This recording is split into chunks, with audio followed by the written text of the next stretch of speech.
Step up in this game like I'm hammering nails. Earth's a flat plane, listen up, I'll tell you tales. Home Depot vibes on my tools, no fails. Level up my vision while the world just derails. Jared said it first, now I'm tracing the truth. First wanna know, is he shilling or aloof? Now I'm flexing with the facts while they playing the fool. Flat earth, no curve, I'm breaking all the rules. Earth is like? Earth is like Home Depot, got my crew on deck. Home Depot, we ballin'. All this knowledge better show respect. Home Depot, flat earth day saying no way, but we out here grind. Home Depot, motivated, determined, leave the lies behind. Like a Home Depot. Rolling deep through Antarctica, you know what's up. Snowflakes in the air, yeah, we sipping from the cup. Well, Duffy said, trust me, I came out of the blue. Started from the hustle, now I'm building my crew. Wait, I'm stacking up truth like I'm lumber from the store. Got the blueprint, baby, I'm ready for war. See the horizon straight, no dip in my sight. Thug life on the flat, bringing knowledge to the fight. Earth is like? Earth is like Home Depot, got my crew on deck. Home Depot, we ballin'. All this knowledge better show respect. Home Depot, flat earth day saying no way, but we out here grind. Home Depot, motivated, determined, leave the lies behind. So I'm here to break walls, I'm kicking down doors, hash street life, I'm hustling what's mine is ours. A whole new vision, we gon' stack and we gon' rise. With my crew by my side, we defy all the lies. You know. Earth is like Home Depot, got my crew on deck. Home Depot, we ballin'. All this knowledge better show respect. Home Depot, flat earth day saying no way, but we out here grind. Home Depot, motivated, determined, leave the lies behind. So remember this hustle, keep your eyes on the prize. Earth is flat like a board, like the ones on a 5. We'll build this place together, ain't no mountain too high. Home Depot mindset, we gon' reach for the sky. Yeah. Yeah.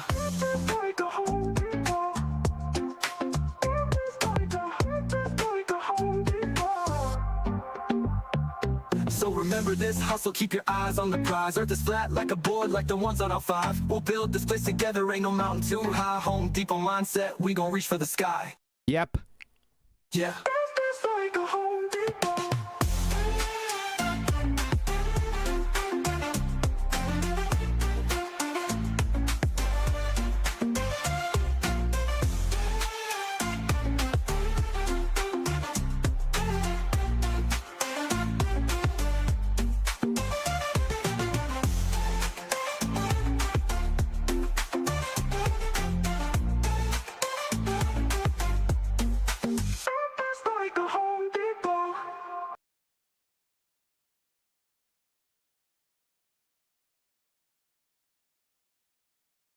Quantum mechanics is beyond retarded.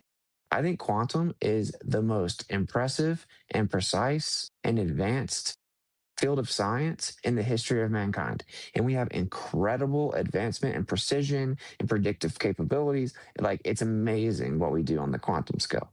Quantum mechanics is beyond retarded. I think quantum is the most impressive and precise and advanced field of science in the history of mankind. Quantum mechanics is beyond retarded.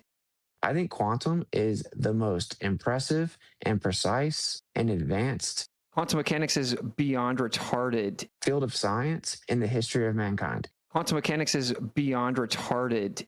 Quantum mechanics is a real field of science where we do scientific experiments. It's probably the most precise science known to man. Quantum mechanics is beyond retarded. It's amazing what we do on the quantum scale. And we're off. As usual, if you'd like to support this channel, there are PayPal and Patreon links in the info box below. Throw it on over to Discord to Betty, who is back from the past. Betty. Yeah, just for a short while, right? Yep. Yeah. Like 3 years. No. I'm back for a short time. That's what I'm saying. Yeah, I know. I heard what you said, and that's for 3 years. 3 more years. Sounds like Oh, you want me to pay back? season now. No, it Sorry, doesn't. That's a contract you signed. I didn't sign anything. What's with people saying that you've been hired and you're fired? Well, you were hired. I guess technically you weren't hired. Wasn't I? I don't think so. I think it was a stalking episode. So I won't get any money? I don't think we agreed to that. Huh. Okay. Well, let's see what I can do for today. So, why am I back today? Yeah, why the heck are you back here? Yeah, the thing is that I disappeared because I had some events, life events. My dad died, and after that, my mom needs more attention in the evenings. I didn't want to leave her alone, so I don't have the time to be on shows on Saturdays and on Tuesdays. That's basically why I'm not here. By the way, I found it to be a little bit tedious, and I wanted to move on to other topics too. And so maybe it was a good thing something happened. Maybe to it was change things up. Oh, they Things- coincided with. I got it. Yeah. Yeah. Not that I didn't listen in from time to time because you guys were still on shows, and I liked it. And sometimes I just tuned in and you shouted out my name, and I think, hey, Hey, why are you doing what a that? coincidence. Or you might be doing this at any other like 5 minutes. Hey, shout out to Betty. Well, And yeah. is this your new thing then, Betty? Investigative journalism that you're going to do tonight? Investigative journalism. Nah, no, not particularly. But I do like to get to the truth and to see if I can, well, get questions asked that people might like to hear you answer. So that's what I'm basically here for. I'm going to interview you guys. First QE and then you, Adam, to see what happened and why it escalated and how it's going to be resolved, or is it going to be resolved, all that sort of questions. So I thought that might help to have like a somewhat, not that I'm biased, I am biased, I have to admit that, but I'm trying to be as much as I can to be the devil's advocate and see if I can get you answer the hard questions. Hard questions. Hard questions. Hard to answer questions. Did you give us the hard questions yet? No. Did you feel that? You felt a question that was hard to answer? No. I'm just thinking of the people sitting out there that maybe this is contrived.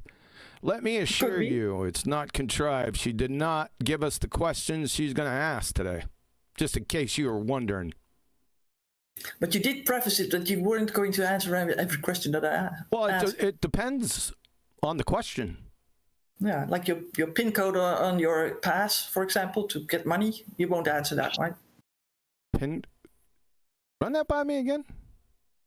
We have a PIN code on our passes when your bank account passes, right? You won't give that to me to get money. Oh, I got you. Yeah, that's a Netherlands. That sort of questions. Is that a Netherlands Dutch way? He'll Oh boy. Apparently. he'll just be questioning your questionable questions the whole time. I like that. I like that. Yeah, we're going to try to keep it light here. It's difficult. This is a somber situation, and friendships are going to be lost today. So I don't, who are we having here? I don't take that lightly. So, who are the friends here? We got Adam here. We got Brian. We got Flatsy, and you. Yes. For now, right. Hey, Brian. Hello, everyone. And we I got say good Adam to be already. here. Sorry. Go ahead, Brian. I just say I say good to be here, except for this is not an enjoyable endeavor. Nope. I think that everybody is sad when friendships are broken up, or that there is some issues that breaks them up apart, right? No one's lost here. No one's lost here, One Deck. Make no mistake about that, son. Okay? Your nonsensical bullshittery. You're gonna piss me off already. Oh, don't. Please don't. Lost. I'll give you lost haven't- already. If I'm lost, you're Helen Keller. Go on, Betty. I think it's best not to interact with the public right Sorry now. about that. Right? Sorry about that. I looked over. I'm not usually in chat, so. I understand, but it has no use right now. I mean, these people have They didn't heard learn only one anything, side Betty. they have heard only one side of the story, and if they can't be like open to the other side, right? There's no sides. There's only the Exactly, there's only the truth. And that's what we try to get at, right? If you don't listen to everything, all the attributes of every argument that I've been trying to teach you for about 8 years, and then you make a conclusion based on ignorance, I mean, haven't you learned anything? You're going to have to ask yourself that question, right? Critical thinking? Not critical thinking just yet. It's just gathering all the facts and then make a conclusion from those facts. If you don't have all the facts, and then you're going to have to identify what actual facts do you really have, and then make a conclusion. What are you, a baller? Yeah, That's what I meant with the two sides. I know that you don't like those words, but there's a side to this that people didn't hear yet. So okay. it's not that we're siding to one side, but it's there's another side to the discussion. There's another side of facts, right? That we need to get clear.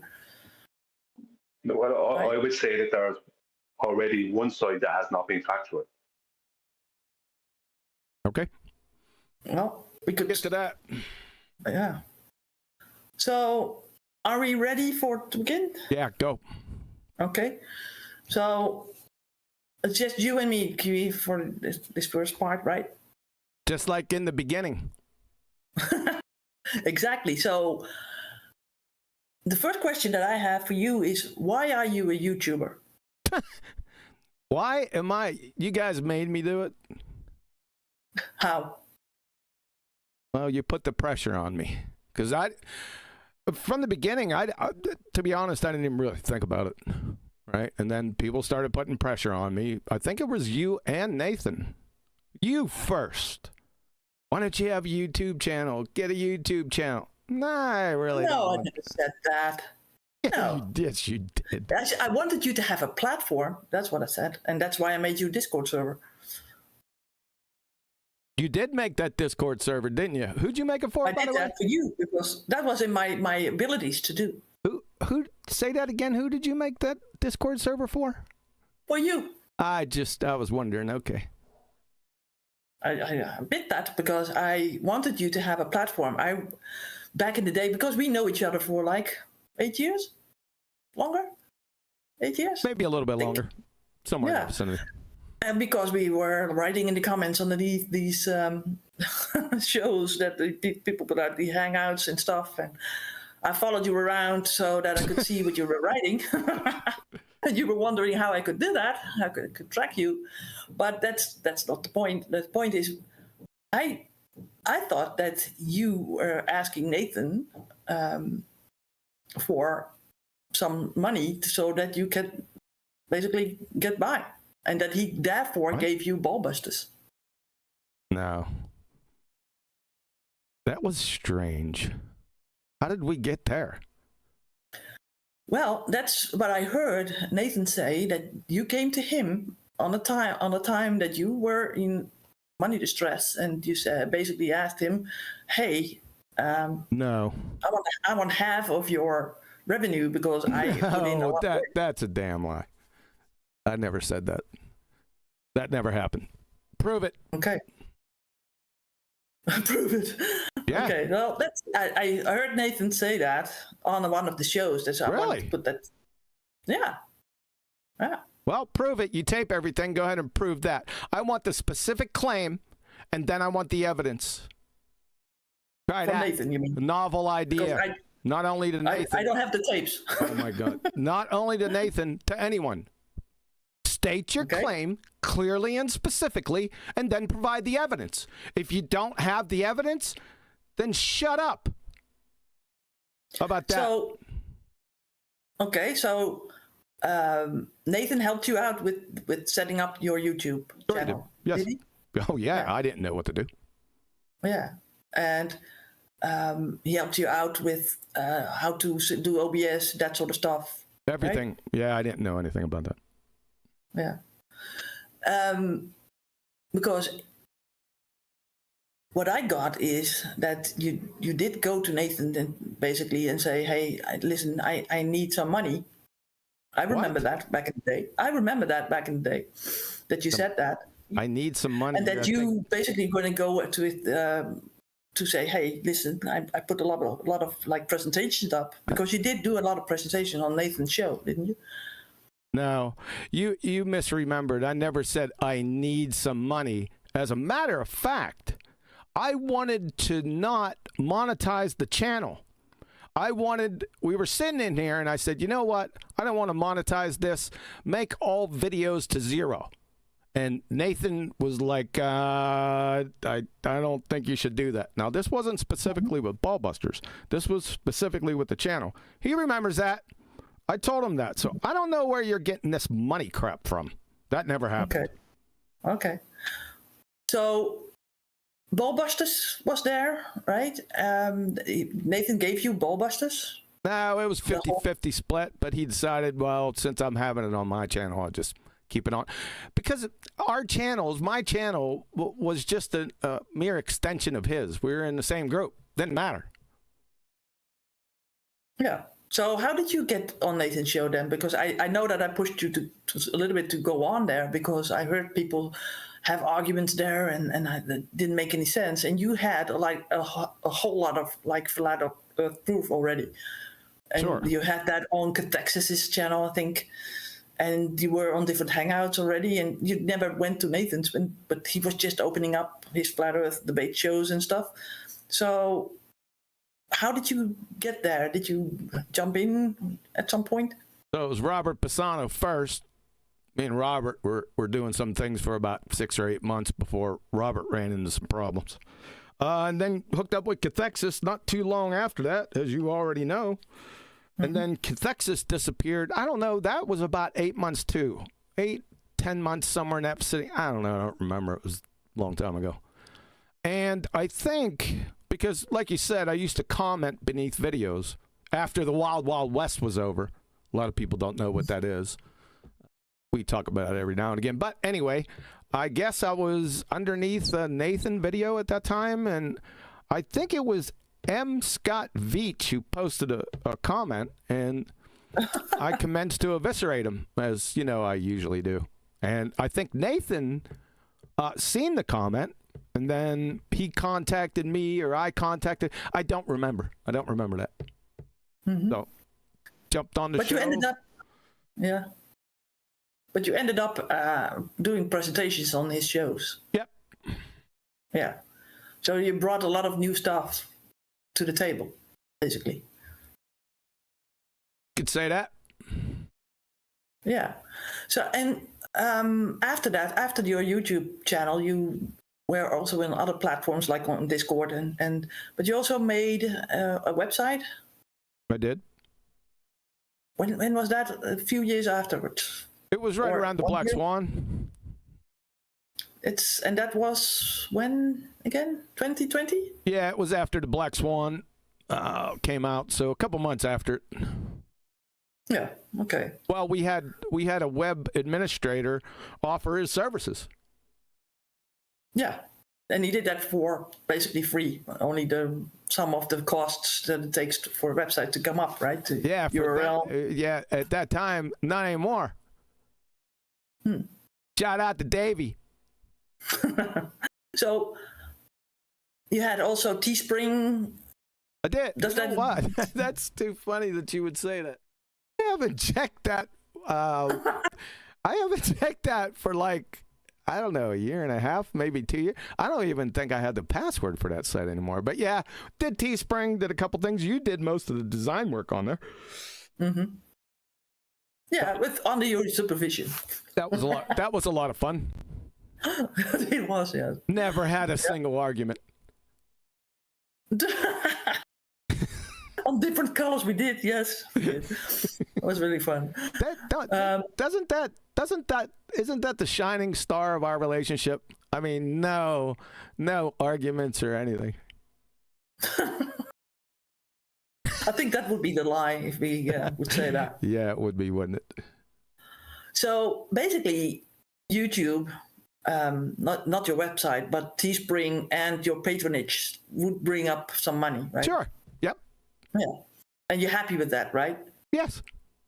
Yeah. But you've never have you ever wanted to have like the same amount of subscribers or as Nathan had, or like so many views? No, I never cared about subscribers. In fact, it sort of pissed me off back in the day during the Evo Tardville when I was battling those monkeys. They thought that the number of likes on a post would make it more authentic and more validated. And I used to look at them and say, are you high? Most of you guys are Evo Tards in here. You're going to hit the like button under each comment. I'm going to have fewer likes. Are you insane? So the numbers thing I was never really impressed by that. In fact, it pissed me off for the most part. So no, it didn't really matter. It still doesn't matter.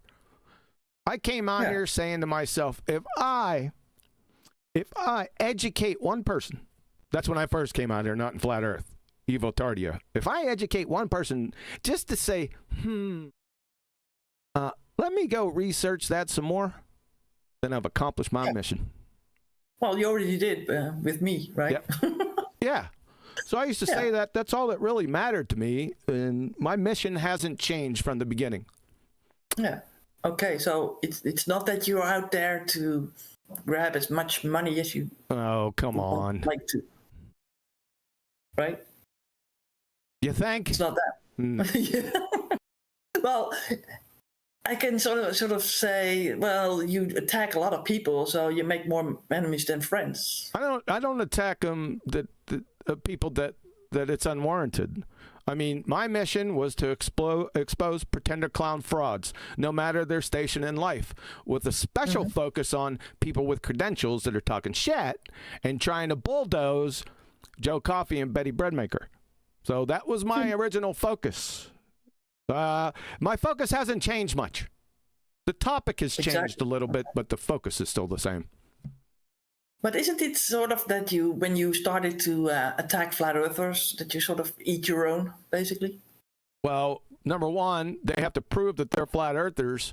Number one. Number two, like I said, it is my mission to expose pretender clown frauds, no matter their station. How many times have I said that through the years? I think a lot of times. Well, there you go. So if you're a pretender clown flat earther, you better gird your loins, because if you come in range of my radar and I catch you, there's going to be a comeuppance. Okay. So it was never about money. No. But is it for a legacy then? Do you want to be known on the Flat Earth Society? Do you want to be... I thought that was just the basic type of, well, duh.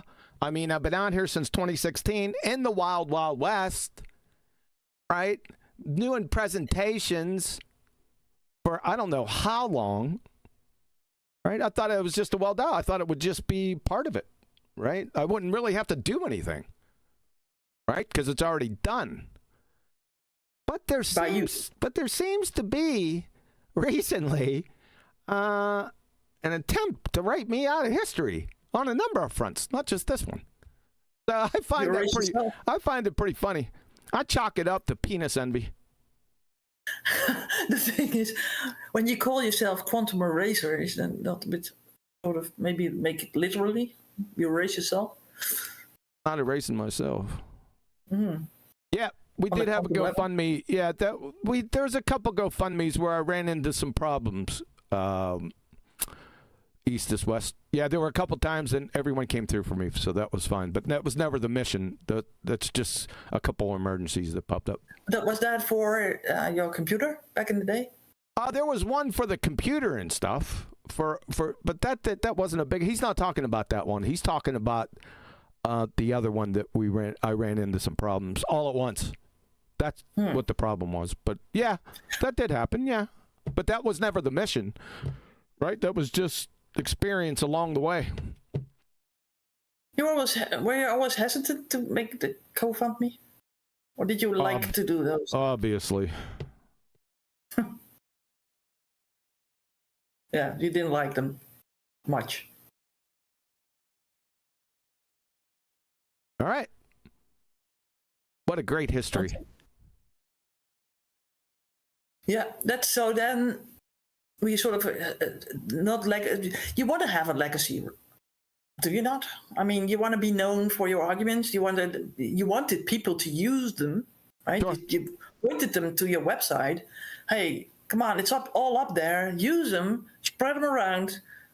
But nowadays, I hear you say more and more, "Don't you do it? Don't you effing do it? Because I'm gonna wring your neck." Like, Yeah, why is that? that's because pretender clown flat earthers got a hold of it and they screw my arguments up. So if you can't get my arguments right, I don't see how you can screw them up. It's 1, 2, 3 ABC right on the website. Or I've taught you for 5, 6, 7 years, hundreds, and I'm not exaggerating, thousands of times. I figured you'd get a hold of it, but seems like a lot of people didn't get a hold of it. In general. Okay. I'm not saying everyone, right? But the majority screw the arguments up or they apply their own agenda to them. So for those people, no. I don't want you to touch those arguments. You're not adulterating them with your Tootsie Roll dick. Okay? Thanks. Nice wordage. Okay, so when you collaborated with Nathan on BALLBUSTERS, he had his shows, you did your shows. Yeah. How was your friendship during that time? Friendship was great. Nathan was always friends. You In never fact- had any In tips? fact, I'm going to expand. In fact, quite surprisingly, Nathan and I, for 7 years, never had a crossword. Not once. Exactly. Never. Okay. So And- when did you hear about Nathan having a book or writing a book? When did you hear About 2 years ago. So we're sitting in the hangout, and all of a sudden, like, Nathan announces that he wrote a book. Okay, really? Huh. Never That picturing interest. never really thought about. I should have thought about that a little bit more at the time, but I really didn't think about it. I just blew it off and said, well, that's pretty interesting. Can you post it? So he posted it, and I went through the table of contents and found the particular chapter, something that I could take a look at, this, check for its accuracy, how it was written. So I picked gravity. So while they're still talking, I had the gravity chapter and I was going through it. And about mid to 3/4 of the way through it, I said, specifically, verbatim, this is horse shit. Yeah? So I said, Nathan, did you write this? Of course, I already knew he didn't. I know how people speak. Nathan, did you write this second, third, fourth time? I don't remember getting an answer. Maybe it's on tape, since he tapes everything, right? Let's get that. Let's take a listen to that. Right? So I told him after that, I said, you can't publish this. You can't do it. It's an embarrassment. Right? Let's do it Let's do it right. Let's make a book of the ages. Yeah. Something to that effect. That's what I said at the moment. Yeah. What did Nathan say? Not much. I don't know. Not much, but what did he say? I don't know what I don't remember what he said. All I can remember after it was 2 years ago, so a lot of things have happened since then. And I'm not into remembering just minutia. Yeah? Random access memories kind of fool. So, but this is on a tape that Nathan, because he usually runs the tapes or the recordings in after shows, right? And when people get together. Yeah, well, he's always told us ever since the beginning that he taped everything. So I'm sure this is somewhere on a recording. Yes, I'm assuming so. Okay.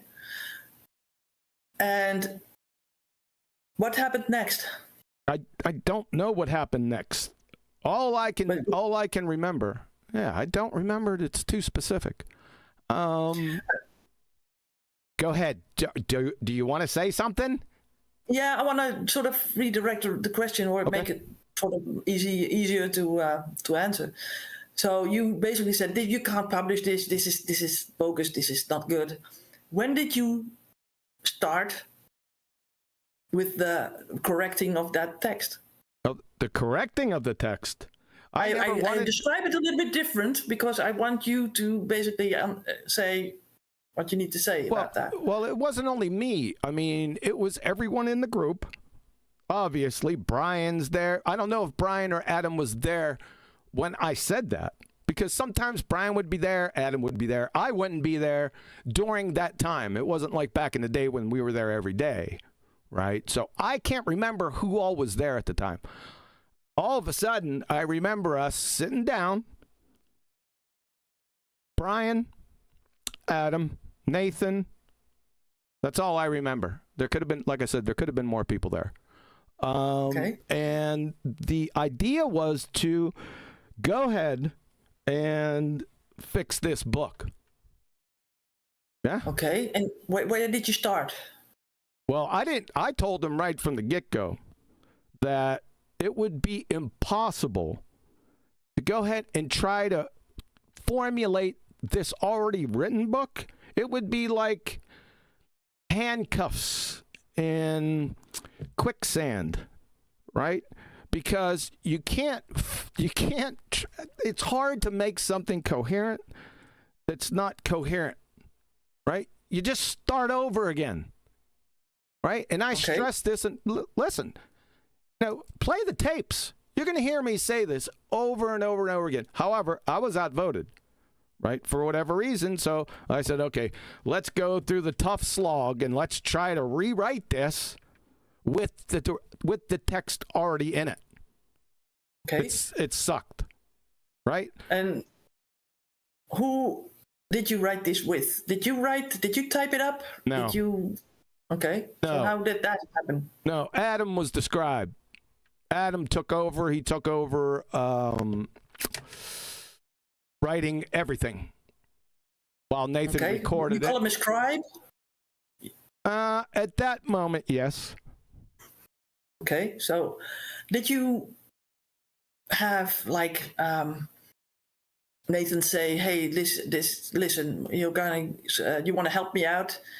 I hire you as my editor? No, that never happened. No, there was no helping out. Now, I don't know if I said, if it came down to me saying, I'm going to help you with this book. I don't think I ever said that. But notwithstanding, that was my mindset. So, you follow me? What was your mindset? My mindset was to help create a book for the ages on flat Earth. I think we could do it. From the experience that we had inside that room, that was well attainable. Now, it was going to be painful, but it was attainable. I knew that. So that's when we started. And we started going through, this is very important, Nathan and Chuck's book.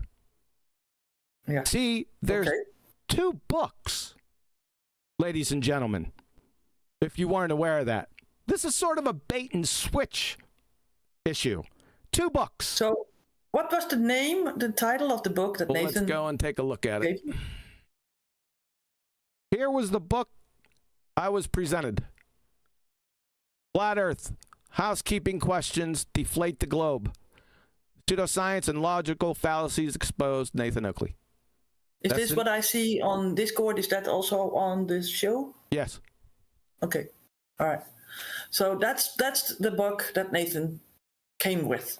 Yes, this was already completed. This is the completed copy that was posted. So Nathan has that book. This is Nathan's book. Nathan and Chuck. Okay. They even So have a what was the- copyright. They have a copyright on this book. It's right here. Mm-hmm. Yeah. So how much of the book have you read? Of this book? Yes. Well, I read the gravity chapter, and then we read the first couple chapters in the beginning. We went through them. They were taped. I can remember back in the day, how we'd do it is we'd read out what Chuck and Nathan wrote, and then we would make our corrections, and we would say, well, Chuck, listen up. This is what we want you to replace this with. That's how it started. That's tedious to do, right? Oh, yeah. Yeah. Sure. Yeah. Every other sentence has to be corrected. Yeah, that's how it way. started. Yeah, it was painful. I told them from the beginning, I said, it ain't going to work, but okay. Let's try. Let's go this route. What was the book? How did it sort of... was it about Nathan? Was it... Sure. How much is it about Nathan? Sure. It was about the show. Nathan and the show. Okay. Well, this book is Nathan and the show. Yes. Yeah, so his journey through Flat Earth, basically. Yep. Right? And Chuck was one of the authors, obviously. Who is Nathan Oakley, the publisher's introduction? Here you go. Don't let too much because they might be also like... No, it's no copyrighted. big deal. I mean, I'm not publishing the book. It's their book. They can publish it whenever they want. Yeah, okay. I don't care. Yeah. So this is Nathan's version. So at some point, you and Adam had sort of decided to begin a new book. Yeah. But finally... What is the name of that book, and who came up with that? Well, it had a different name. We weren't that concerned about the title of the book at that time. We were more concerned about the content of the book, right? And we were tired of sludging through the friggin' hedgerows. We wanted to get into some broken field running. So they finally acquiesced, right? And we started to write a new book. Right around chapter 3, chapter 4, somewhere in there. We said, the hell with this. Let's go ahead and rewrite everything. Let's do it right.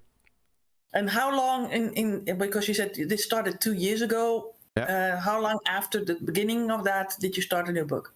Yeah, I can't. It may be a couple months. Don't quote me. Okay, on not in the end, right? In the near the beginning. Yeah. Okay, so you're writing something completely new with people around that were in the hangout or in the meet, I think, that Nathan uses. Yeah, he taped all the meets. It was essentially me and Adam. Adam was the scribe. Yeah. And we went through and we started each chapter over. Okay. What did you do specifically? Hounded Adam. Okay, so is that everything? Basically. So in the appropriate chapters, it just depends on what the chapter name was. We would expand on that topic and try to leave no rock unturned. And then we would add our expertise, both Adam's and mine. Where did you get yours from? It depends. I got files upon files for years and years and years. However, a healthy chunk came from my website. Okay, and that's been there for a long time. Well, we might as well go. Let's go there now. Mm-hmm. Not everything from the website, but a healthy chunk we had copy and pasted directly from the website, right? Especially these guys. Flat Earth proofs. Not all of them. Healthy chunks, obvious, Black Swan, Flight. I don't know if we used the Bolivian salt flats. I don't remember that. Or the Block 1. Definitely Coriolis and No Vacuum of Space, obviously. And various other ones. I would like to direct everyone's attention. I mean, this is all well and good. Yeah. Did anyone look at the bottom of the page by chance? Yeah. It says 2015 to 2025 Globe Terminator, copyrighted. Terms and privacy. Copyright infringement is punishable by fine and imprisonment. Yeah. Intellectual property notice, certificate of copyright, and copyleft license. Yeah. Let's What go does to it mean terms. exactly? Let's go to the terms and privacy. If you give me some latitude. Yeah. Terms of use. This is very interesting read. Effective date, April 9th, 2020. Welcome to the Globe Terminator website. Access to and use of this website is subject to acceptance of the terms and conditions below, which include my privacy policy. By accessing, using, or obtaining any content or services through this website, you agree to be bound by these terms. If you do not accept all of these terms, then please do not use this website. Intellectual property. This website is the sole and exclusive property of Globe Terminator. If everyone is confused, that'd be me. Globe Terminator and its licensors retain all right, title, and interest, including all copyright, trademark, and all other intellectual property rights in this website. Copyright 2020, all rights reserved. Shout out to Davey, my website owner. Thank you very much, sir. Luckily, this is his. Luckily, he told me this is his jam. Nothing contained on this website shall be construed as conferring by implication estoppels. Don't really know what that is. Or otherwise, any license or right to any copyright, patent, trademark, or other proprietary right of Globe Terminator. That'd be me. Or any third party to any users of this website. This website and the content provided on this website, including but not limited to audio, video, HTML code, buttons, graphic images, and text, may not be copied, reproduced, republished, uploaded, posted, transmitted, or distributed in any way without the prior written consent of who? Globe Terminator. That'd be me. Except that you may view, download, copy, and print one copy of material and graphics on one computer from this website for your personal, non-commercial use only, provided you do not delete or change any copyright, trademark, and other proprietary rights of Globe Terminator. That'd be me. All rights not expressly granted herein are expressly reserved. Yada, yada, yada. Okay. And since when is this active? This is acted in when he copyrighted in 2020 or 2019. I'm sorry, 2020. Right there. 2020. Yeah. But if you brought it up and you brought things to the table and said basically to people use it, how is that possible then? People, they can use it. Did you just read what I? You want me to read this again? You can't publish it in a book. Exactly. You can't make money out of it in a way, of a sense. Yeah. Right? That's basically what it means, right? Yeah. Okay. So when you go to the hold on. Okay. Let's focus here because this is very important. So, there are two books. You have Flat Earth, Housekeeping Questions, Deflate the Globe. This is written by Chuck Berende, the publisher, and Nathan. That is his book. This. Mm-hmm. Yeah. Okay. Yeah. There's another book, ladies and gentlemen. That is called Welcome to Flat Earth. The ultimate flat Earth reference. Yeah. That's not. Who came up with that title? You know what? It wasn't the original title after we scuttled Chuck's book, Chuck and Nathan's book. The original, that title was All Roads Lead to Flat Earth. The ultimate flat Earth reference. That was the name of that, but we changed that. Somebody came up with, it was chocolate. It was chocolate back in the day on Discord. he came up with "Welcome to Flat Earth." Every time would crush a baller. So essentially, it's chocolates. Right? Yeah. So, yeah. So this is the final title, right? And then So if you go, can you go back to your website and where you basically have the flat Earth proofs? why are we going back there? Because I want to ask you something. That line of those arguments, you had most of them back in 2018. 26 right? first 10 days I was out here, I completed Flight. Which one? Yeah. Flight, Bolivian Salt Flats. The ESSM Block 1 I got off of, he was a Navy guy on another channel, but I expanded on this, right? So it's his, but my expansion, well, we can always talk about that. I did expand on it, though, made it more complete. So we can disregard that. I don't know if it's in there or not. So Flight, Bolivian Salt Flats, ESSM Block 1, Coriolis, and No Vacuum of Space. These were all completed in the first 10 days I was here. So May 15th, 2016 So you had those. May 25th, 2016, these were completed. These are already done.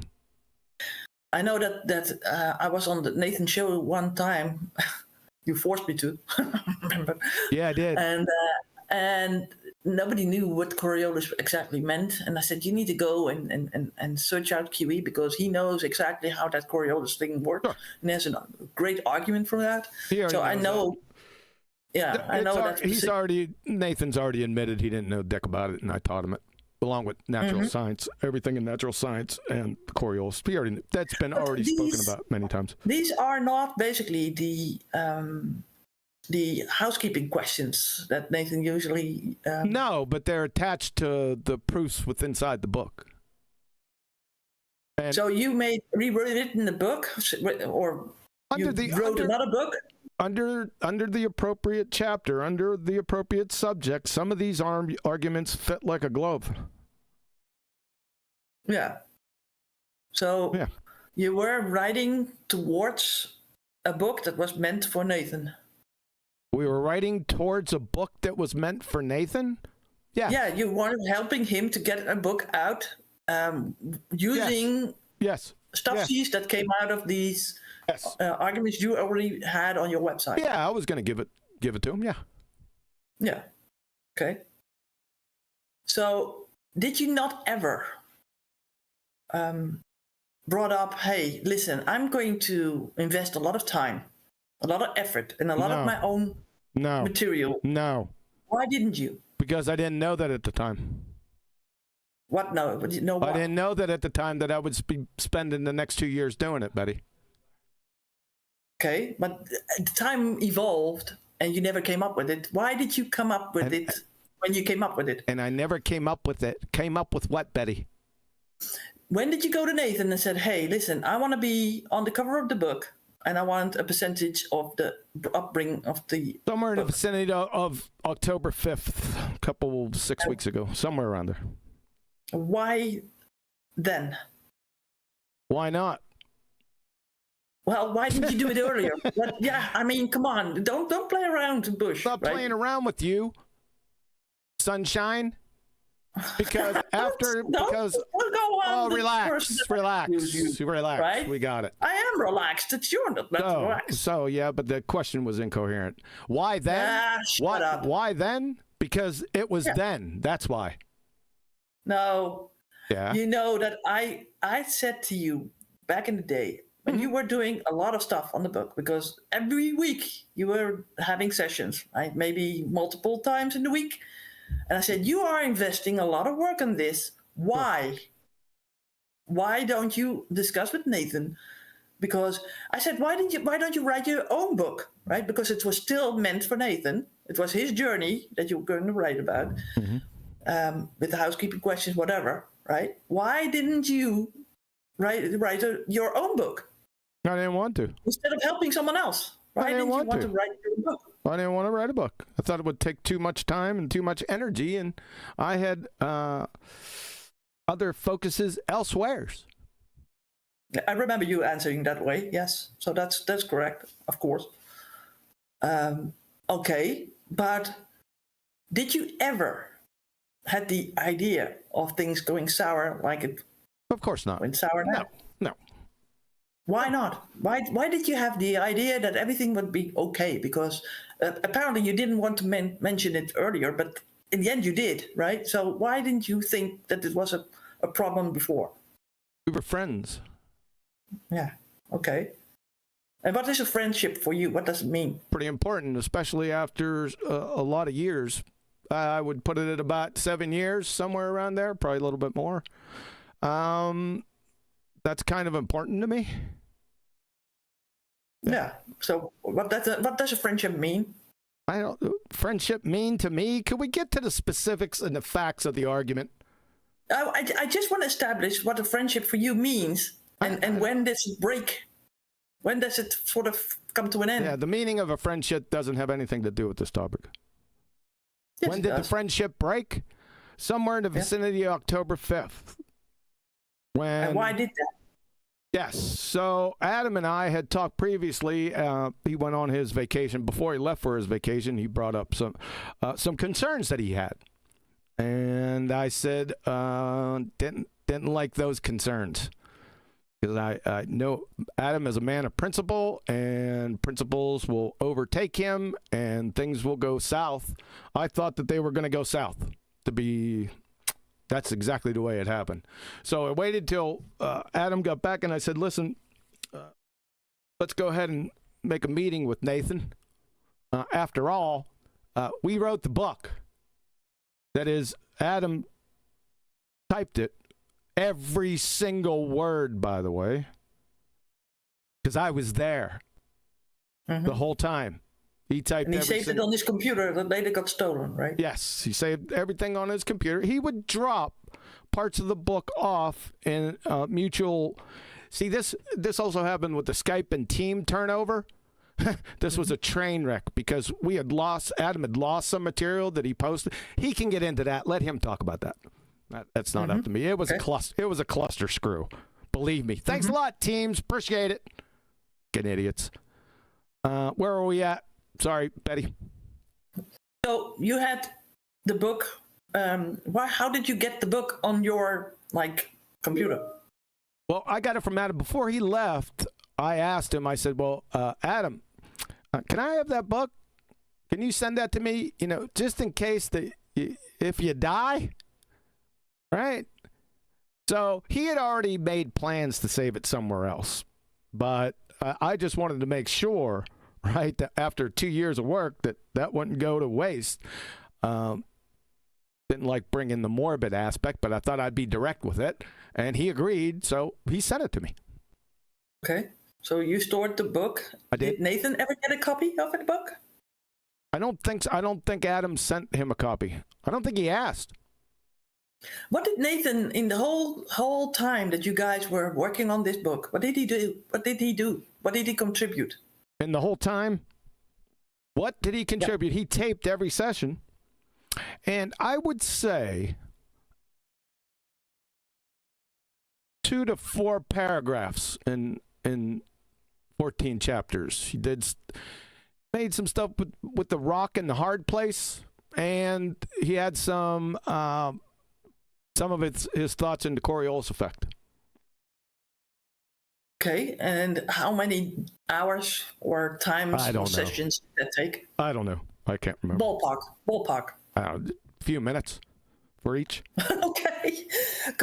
So when we hear that Nathan's wife is transcribing stuff, and she comes across Nathan's stuff, it flows easier, and it's easier to I don't know transcribe. About all that.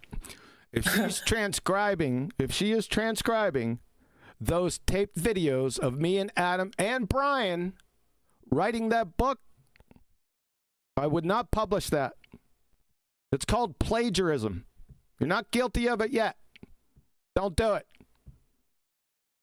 I will warn you. So Nathan taped the sessions. You guys were there. he says that you were under his tutelage or under his project. How can I be as his mentor, as he said so many times, as his mentor, all of a sudden be tutored by him? Nathan doesn't tutor me and doesn't supervise me. Never did. Did he never ever will. bring up corrections or additions or ideas? A lot of or the times he wasn't structure? even there, Betty. What did he do? A lot He of the wasn't there. times he wasn't there. Adam and I would call out to him, he wasn't there. Right? He'd be off doing other things or playing video games. Right? Not there was a good percentage of times. A lot of times he was there. Right? And he was just there as we wrote the book. Adam and I. As far as you know, because you didn't see that he was there. Well, he would pipe in every now and again, especially when he'd say, "Hey, Nathan." Mm-hmm. Yeah. Yeah. You didn't find that strange? No, we were writing a book. Why not? Because Adam and I were writing the book, and Brian. It's his book. I keep leaving out Brian. I'm sorry about that, Brian. Brian was a part of this too. Brian is a co-author. We should talk about that right now, because I was Okay. under the misapprehension before I talk with a copyright international. He's sort of an international guy, but he was dicey on that. Intellectual property and trademark lawyer. And I was corrected because I had an idea, and I knew this would happen because common sense told me that, I watched Adam write the whole book, right? And I figured that was authorship. It's kind of not. So the copyright lawyer tightened my shot group and let me know who was authors and co-authors. So I'm just gonna tell you, and he corrected me 3 times because I'm telling him what had happened, what went down on these hangouts, and he says he's there. Stop. He told me if anyone added an original thought to that book and put it in sentence format, just a sentence, guess what? You're an author. They are a co-author. co-author. Mm-hmm. So there you go. You got a bunch of co-authors here. You got Adam, you have me, you have Brian, you have Nathan. Now, did refracted curvature, he was there a couple times. I can't remember him putting anything in there. If he did, guess what? He's a co-author. Betcha. Neil? He was there the majority of the time. I can't remember if Neil added anything in there. But if he did, Betty, guess what? He's a co-author. If Flatsy, she was there much of the time. Editing. Flatsy, she's the editor. Yes? Okay. If she added anything, I can't remember specifically. But if she did, guess what? She's not a co-author. Okay. You got it. So let's go back to Nathan and him recording it. So under his tutelage, No, he doesn't tutor. He doesn't tutor me. So he says that you guys stole his book, Which book? and he doesn't have a copy. You're not of listening that to me. book. Which book? The book that you were writing with Adam. Can't steal something He thinks that that's his Oh my 5th God. draft. I can't steal something that's mine. Now, there's 2 books. I did not steal this book. He has it. He can publish it whenever he wants. I have no go for it. Knock yourself out. This is your book. This book, Flat Earth, Housekeeping Questions Deflate the Globe. Pseudoscience and Logical Fallacies Exposed, Nathan Oakley. Go. You and Chuck can rock on and publish till your heart's content. Yeah. Don't you dare even attempt. Welcome to Flat Earth, the ultimate Flat Earth reference. Don't you dare attempt to publish this book, because this book is not your book. So you had a conversation with Nathan. How did that go? Not well. That's an understatement. What did you say and what happened? Was Adam present? No, Adam wasn't present. Adam and I scheduled a meeting with Nathan. I scheduled it like weeks before, probably when Adam was on vacation. I can't remember exactly. And I said, Adam and I need to talk to you about something. And he said, oh. I can remember saying, oh, something to that effect. So we had scheduled a meeting, like again, I think it was October 5th, somewhere around there. And we were talking. Nathan and I were talking. We were waiting on Adam. And Adam decided that he didn't decide. I know what happened. Teams wasn't working appropriate. Like, you'd type something into Teams, and this happens constantly now with the train wreck Teams, is that the messages won't go through in time. I mean, they'll go through, but they'll be like an hour later. So I'm typing to Adam, come on, guy, let's go. We got a meeting here. Let's go. And he didn't come, and I'm not one for patience. And we had waited a long time to talk about this with Nathan. And I decided to tell Nathan myself. Yeah. What did you say? That I wanted to be, and Adam wanted to be, on the book as co-authors. Why? Because that's what we were, and that's what we are. And then I said, personally for myself, I want 30%. How did you come up with that number? I felt it was fair. To what? 30%. How? Just fair. I mean, Adam and I wrote most of the book. I'll take 30%. I'll give Nathan the rest of it. Not a problem. It's more than fair. But if Adam was also in on the cut, that would be Adam was less. not, but he was not in on the cut. Adam's cut would come from my cut, my 30%, only when Nathan accumulated 250,000 pounds. Then Adam would get 10% of my 30%. Did you discuss this with Adam beforehand? I did. Then Adam agreed to that, and that's what I put towards Nathan. Okay. And what did Nathan say? He lost it. How did he lose it? He just He lost. said something about an analogy that he made? Yeah, he made a silly analogy with a car. A car we were working on, his wrecked car. Yeah, I quickly, that's a false analogy fallacy because it wasn't, I'm sorry, it was a broke down car. They gave me the analogy and I said, that's a false analogy. The car was we put the car in the junkyard. That is this book. Hold on a second.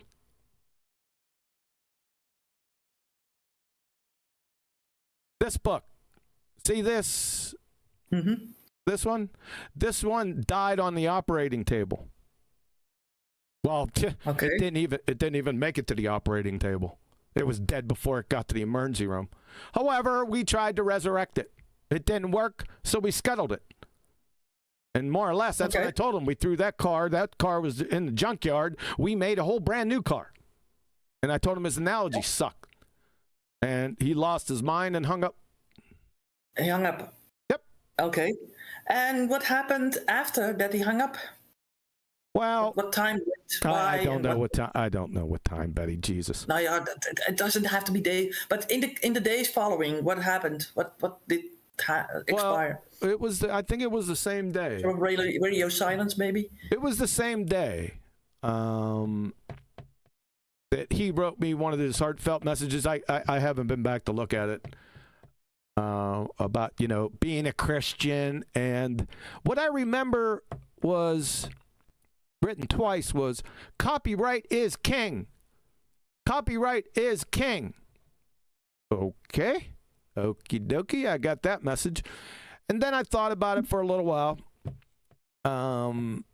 Especially the 30% of the cash takings. Right? So I thought about it for a little while. A couple hours went by.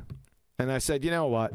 I'm not hurting that much. I mean, I'm not financially, I'm not secure as in rich or anything, but I'm not in a hurt locker either. So I thought about it for a little while and I said, you know what? He's got kids. That kind of turns things for me. You know? So he's got a family, and the kids came to the forefront. I'm not saying I'm Mother Teresa. I got a weakness with kids. We don't need to go into that. And then but also friendships, right? Yeah. So because I asked you what friendship is worth, your worth, right? Yeah. So that was part of it too. And I sat there and thought about it, and I said, you know what? I just give up the 30%, right? And this isn't worth our friendship. That's my exact thoughts.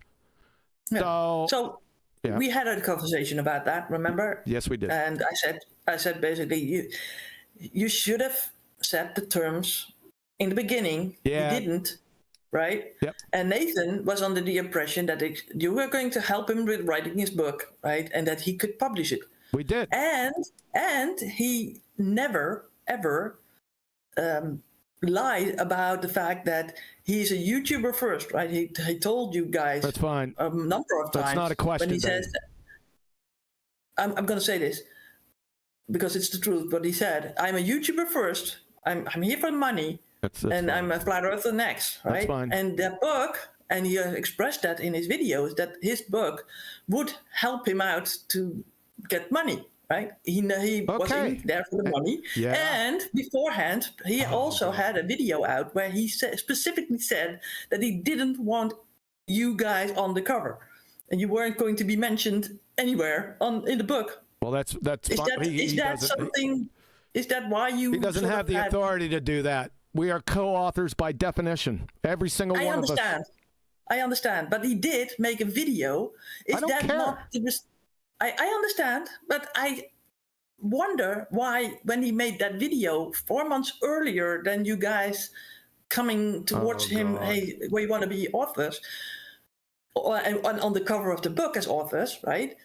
Why didn't you come out then and there? I have no idea. 4 months earlier. I have no idea what you're talking about.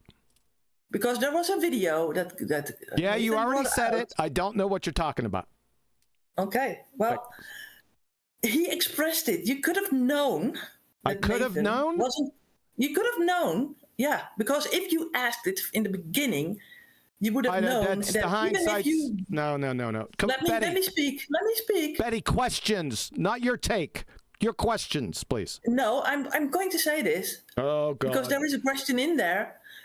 In the beginning, Nathan made it clear that it was his book. It's going to be his book. And if you would pick up on the circumstances, you could have known that he wanted. I can't tell the future, Betty. I can't tell the future, Betty. I can't divine that. That's where my mind was not there. Okay. Okay. Yeah. Okay. Well, that's honest. That's what I'm wanting you to say, right? Yeah. Okay. Can't make anything up if you don't know, but you could have basically known it if you had paid attention. That's what I'm saying. Questions, Betty. Okay, so what's going to happen? So you had the sort of the change of mind, and you said basically a message: I acquiesce. It's not worth our friendship. I did say that. I mentioned him back.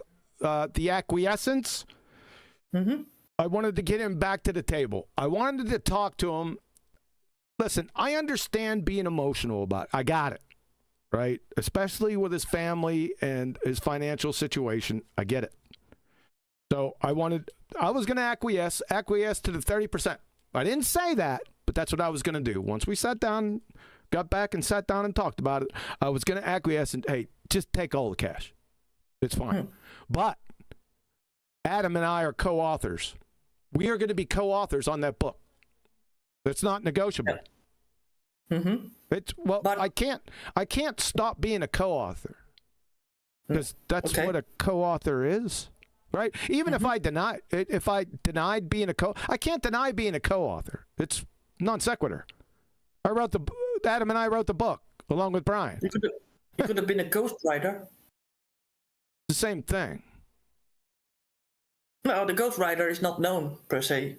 That's a distinction without a difference. It's irrelevant to this topic. Go on. Next what happened question. after you said I acquiesce? What happened afterwards? Please give me my book. Please give me my book. Please give me my book. Well, I said, I didn't say anything. I said, number one, I said to myself, it's not your book. You already got your book. Everyone's looking at it right now. The one he's talking about is Welcome to Flat Earth, the ultimate flat Earth reference. That's not his book. So I said, listen, let's just try to diffuse the situation. I'm not going to respond. Let's let a week or two pass. Maybe reason will come into this. We can sit down, have a discussion, and we can get this squared away. So you think that the pause? Hold on. And with that, please give me my book. Adam and I were threatened with litigation.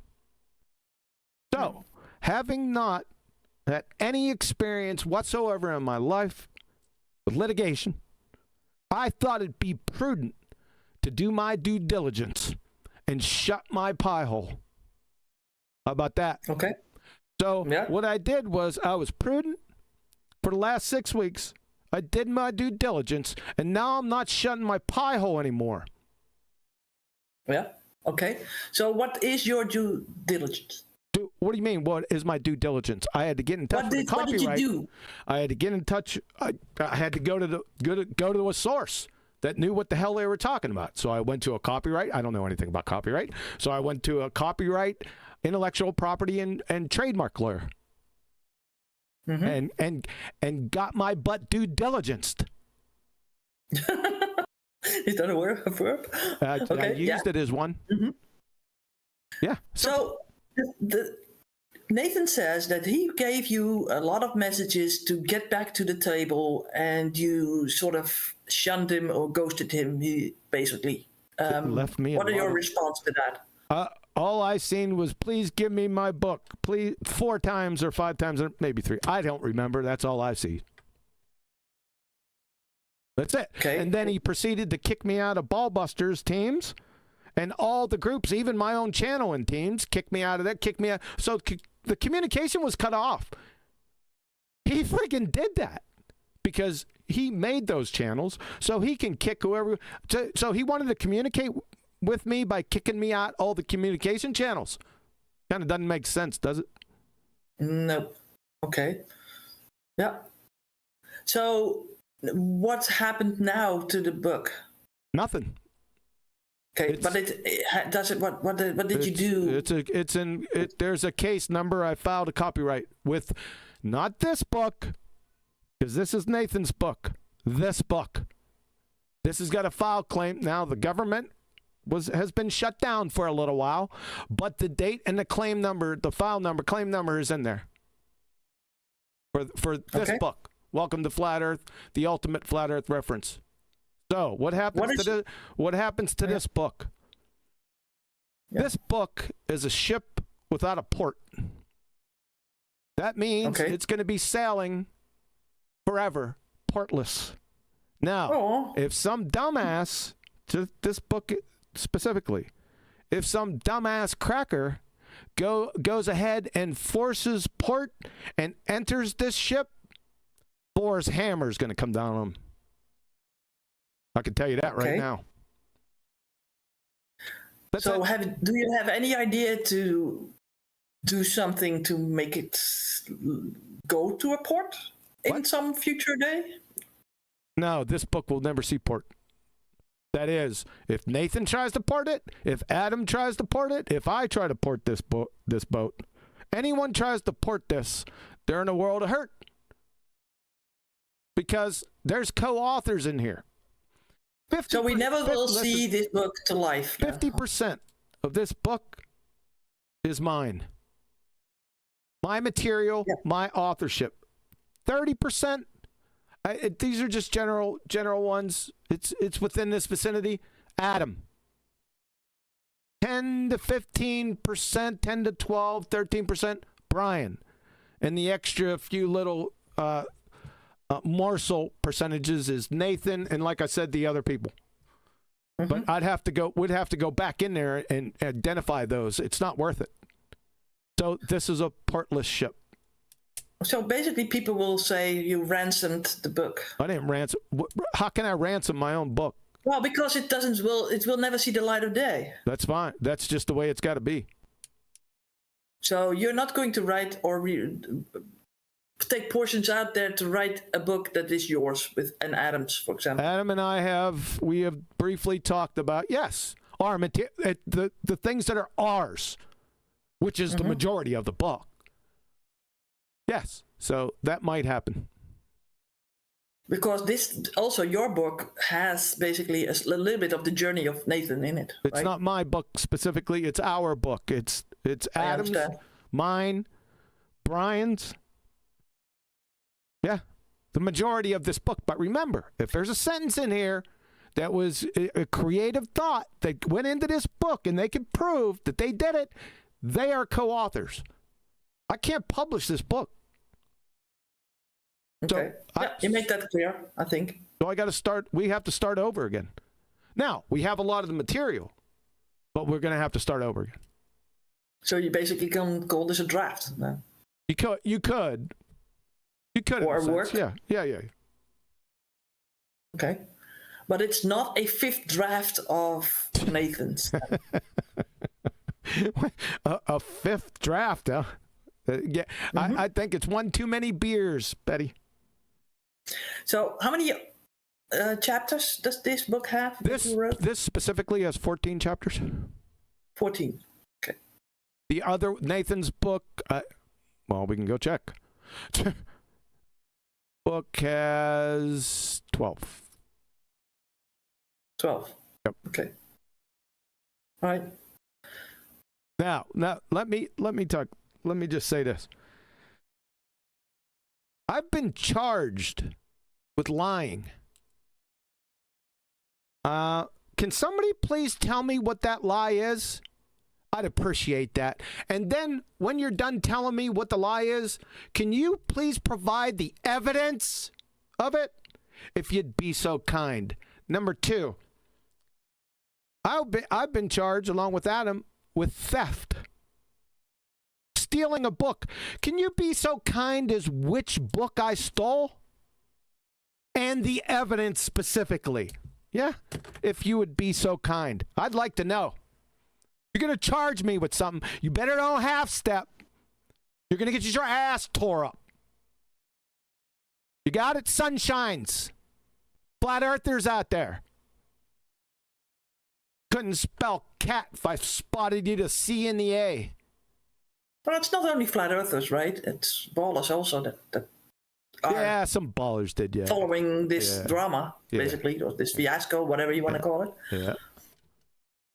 All right. Okay. We good? Yeah, I think this is basically what I wanted to know. Thank you very much. Have a nice day. Yeah. I'll be here all week. Okay. All right. I think I can go on to Adam. He might be sleeping. No. What a trip down memory lane. Evening. Evening. Hi, Adam. Back on then. I'm not starting with my childhood. I know you began on Iron Realm Media and you were chucked out and with your friends. You had a fallout with your friends over there, right? I was, removed. Yeah. There is someone in here. Can someone get them out?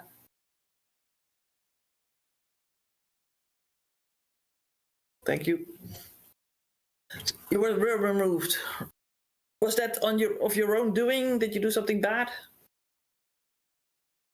I stuck up for Arwen and said I wasn't prepared for Bob and Karen and other people to attack him in the way that they were doing. I didn't think it was right. And I thought some of the things that they said and did were wholly inappropriate and wrong, like go and kill yourself. Of course, this is a memory, isn't it? So by standing like I said, that's just not right. You know what I mean? Yeah.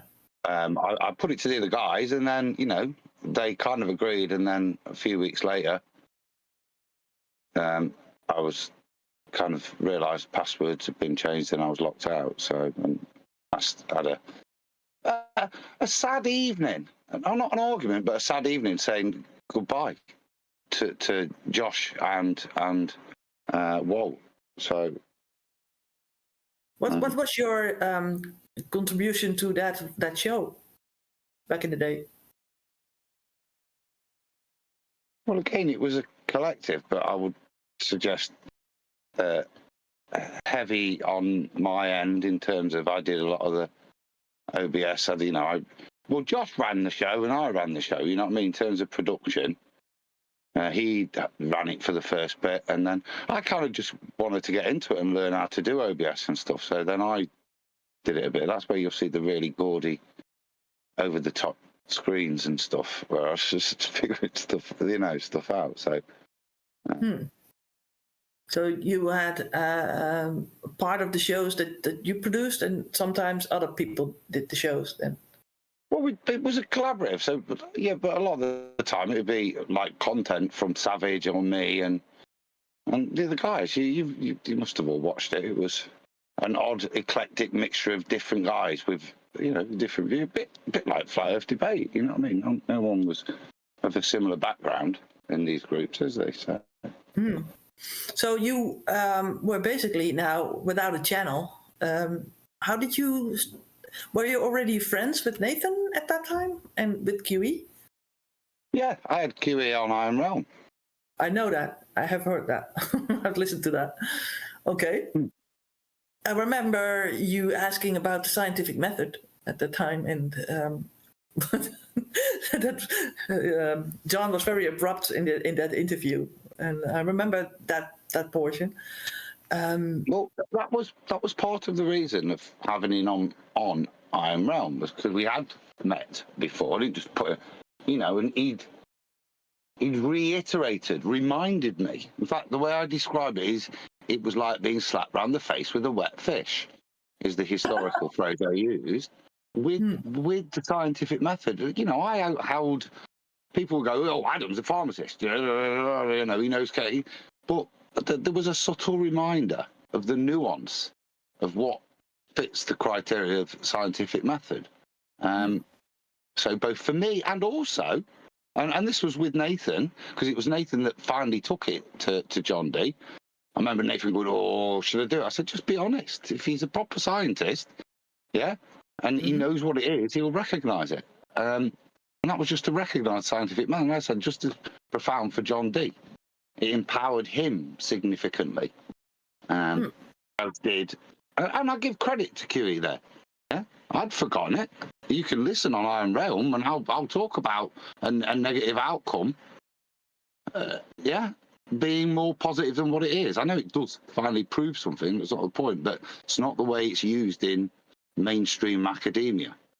But I was on that train. Until it was, like I say, hit round the face with a wet fish. When did you start?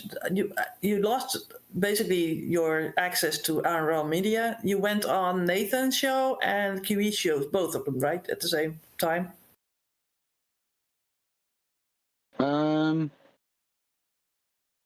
Yeah. So I'd have been on Nathan's show, bits and bobs, and was doing work. So when Iron Man was out. So the Morgold Lighthouse, it was me that contacted the Lighthouse people and got all the details. When the Batman claim was coming out for stuff and all sorts of... So I was working with the guys. This is why I got a good relationship with Sleeping Warrior. Again, it was... Nathan was a conduit for people to get together and share their information. Look at Ranty. Nathan never took any of Ranty's pictures. It was all on his... show. Do you know what I mean? It was a great place to bring your discoveries, and we were discovering then. Yeah. Okay. And you were part of the BALLBUSTERS team eventually, when QE had his channel. Yeah. You made intros and outros for QE. Did you do that for Nathan as well, or did you make other things like that for Nathan? Or lots of... I did Ranty's original one. I did the second set with Brandon. That's my favourite intro, Brandon's intro. I did Flatzoids. Yeah, Nathan's the one you see every day. The past few years, I did that, and then I've obviously did 2 epic Ballbusters. And Arwin's, right? I think. No, Arwin's intro was his own, but I did all of Arwin's graphics, logos, and OBS. Okay. So Twice. you twice. Okay. Well, So Arwin had the castle and the woods walk, and then he had the castle portal. I did for him. Okay. So when did you hear about Nathan's book?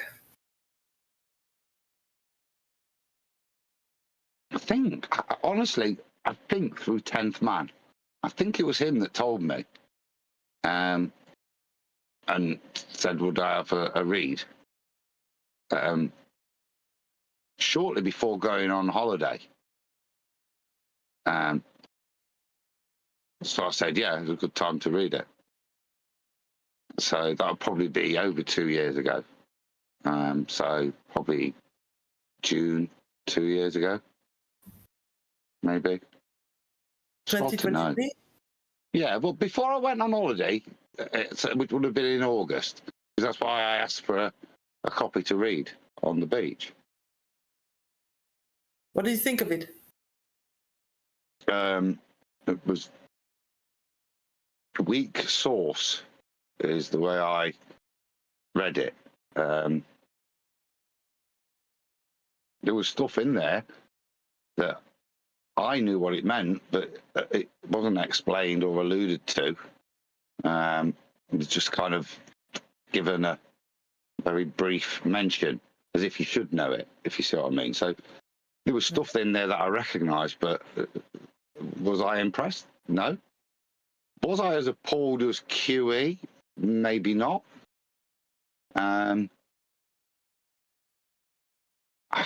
To be honest, I was probably a little embarrassed to give too much of a critique. So I was probably a little polite. The English politeness. Average it was, yeah, but yeah, because you don't want to go and attack someone and go, that is, unless you QE and go, that is a sack of shit.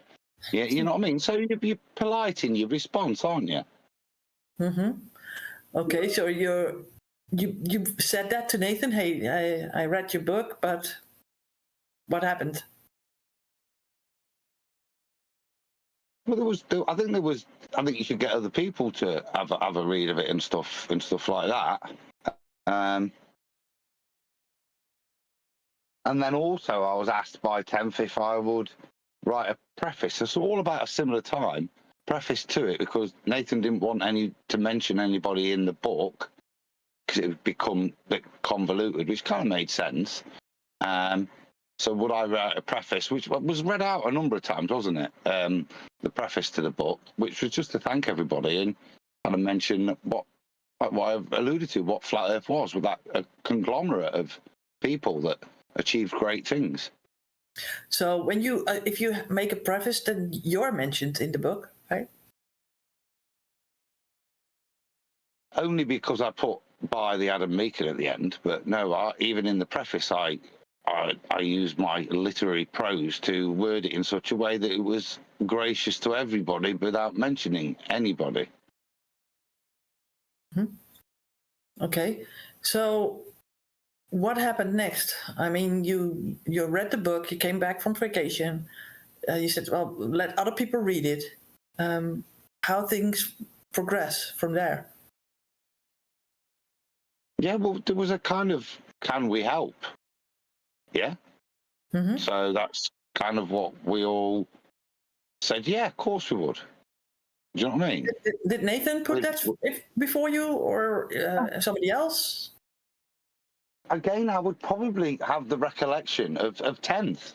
Yeah, saying, "Would you help?" before going in there. Now that may or may not, but that's how I remember it. 10th asking me, "Would you help?" Then with it.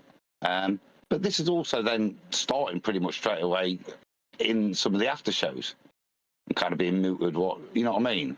The ones that are recorded by Nathan. Well, I don't know as that early conversations were recorded. In fact, no, they weren't, because and this probably goes to the timeline a little bit. there wasn't early recordings of everything, because the way. So the first book, you see, Nathan's book, which we're editing, I suppose, giving a bit of guidance on, was done in that way. So it's done with, right, we'd read it, go, oh my God, and then make our critiques, and then Nathan would go, right, are we ready to tell Chuck? So then he'd start recording, and we'd all go through the bits, what we think, what we thought, etc., etc.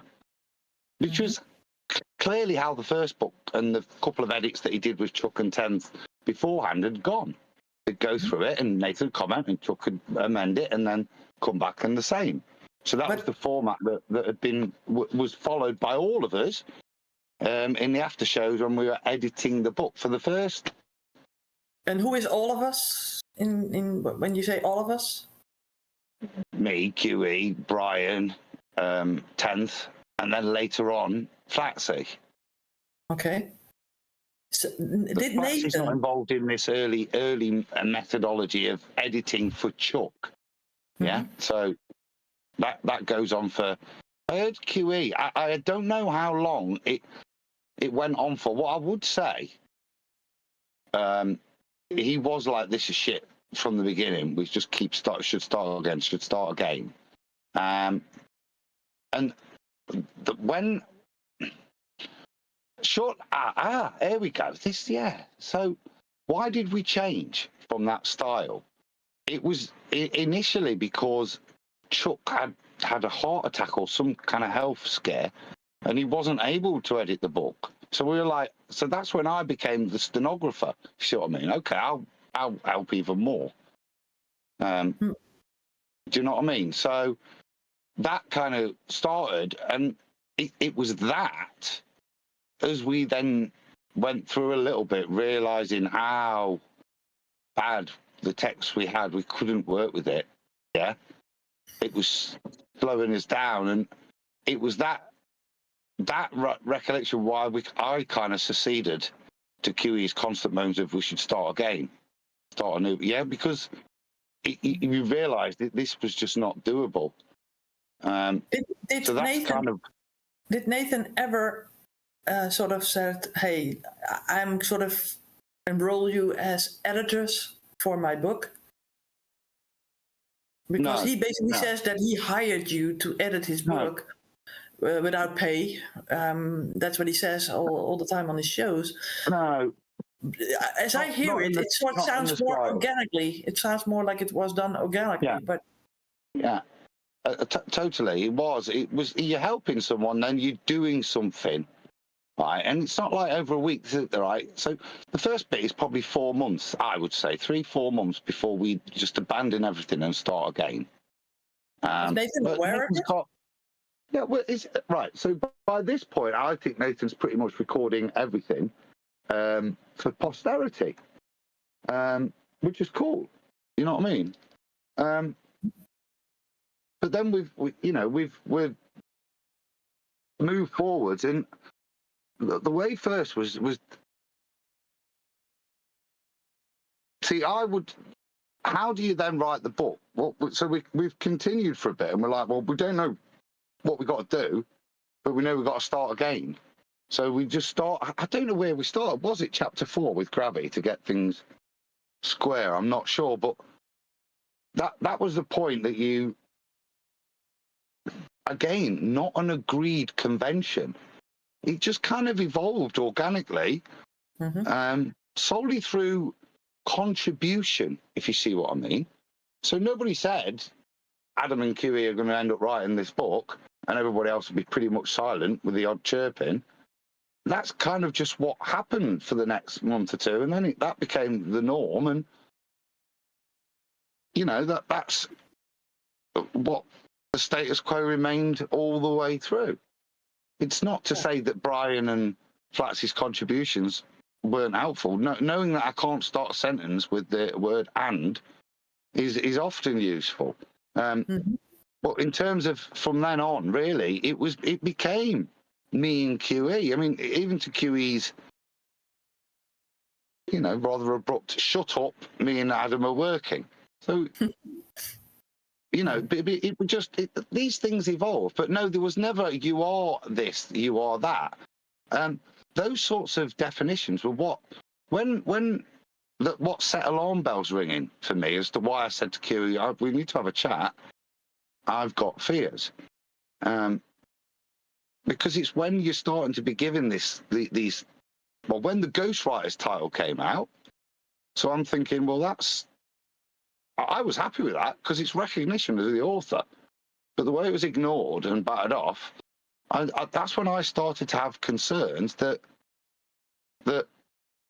Nathan wasn't going to be a friend and wasn't going to be genuine, was going to try and pass this work off as his own.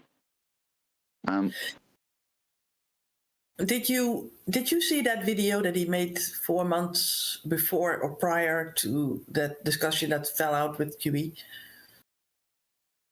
Which one? There was a video where he says nobody's going to be mentioned on the cover of the book nor in the book. It's just going to be published by me. Yeah. It's a Nathan Oakley book. Did you see that? I think there was another bit of that phrase, but you can think of it that you're on there.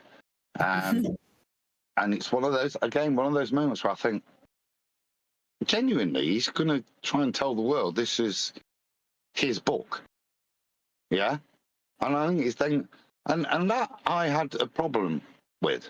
Yeah? That's just not right. But you had said, because Nathan made clips of you specifically, he sort of targeted you in the sense that he said, in that clip you say, yeah, it's your book, Nathan, it's your book. We are writing, yes. We're helping you with your book. Why is that? Is that out of? Did he clip it? Is that genuine when he portrayed that? Was that also your thoughts back then? Neil and Brian, Nathan's already been triggered before then with having to justify, when Brian said the lads are writing your book and I'd be jealous of that level of help. But that afternoon, that's where Neil and Brian are having a go. He's not your book, you haven't wrote it, sort of thing. And this is where I wanted to step in, because he hadn't wrote it, but it was Nathan's book. The way I'd written it, was Nathan's housekeeping questions. All I've done, the way you have to author a book to write it, was as Nathan's book. It wasn't Adam's book, even though I was the author. Yeah, the way I'd spent ages structuring stuff, getting it all the info, but to flow and to read was Nathan's book. It was Nathan's story, Nathan's journey, Nathan's analogy, Nathan's FED, and the housekeeping questions. That all the combined knowledge that we pulled was wrapped around. If you see what I mean, that was the narrative. It was wrapped around Nathan, simply, Did you ever discuss terms of payment earlier in the beginning? Or did you just, because you wanted to help Nathan, but you never spoke about money being on the cover of the book, being mentioned. You never spoke about it in the earlier stages of writing for him. Not earlier, because it wasn't a thought early on. It's only as you're getting into it, you realise you're authoring a book. And as any reasonable person, you can only put yourself in Nathan's shoes. So there was no concern, certainly early on, that Nathan wouldn't be a gentleman and do the correct thing, the moral thing, which is to, give us co-authorship. You've only got to look at what that term means for you to realise the implication, but also as a decent person. I like to say, it's only later that I'm starting to get bad vibes that actually, he is going to try and pass this off as his work. He's going to tell the world, that he wrote this. And that right, is what I approached QE about. And him being black and white was like, don't be stupid, Adam. You're being paranoid. Yeah? Mm-hmm. But, so, no, over that time, it's only when you think, bloody hell, no, he is going to. Right? Well, that's out of order. Now, that was my objection, and only that, because I had offered to help. Now, even though I'd wrote it and I realised I'd wrote it, I had kind of offered to do this, and I wanted to do it for Nathan's kids. Now, I've helped his kids a lot throughout the years with great pleasure.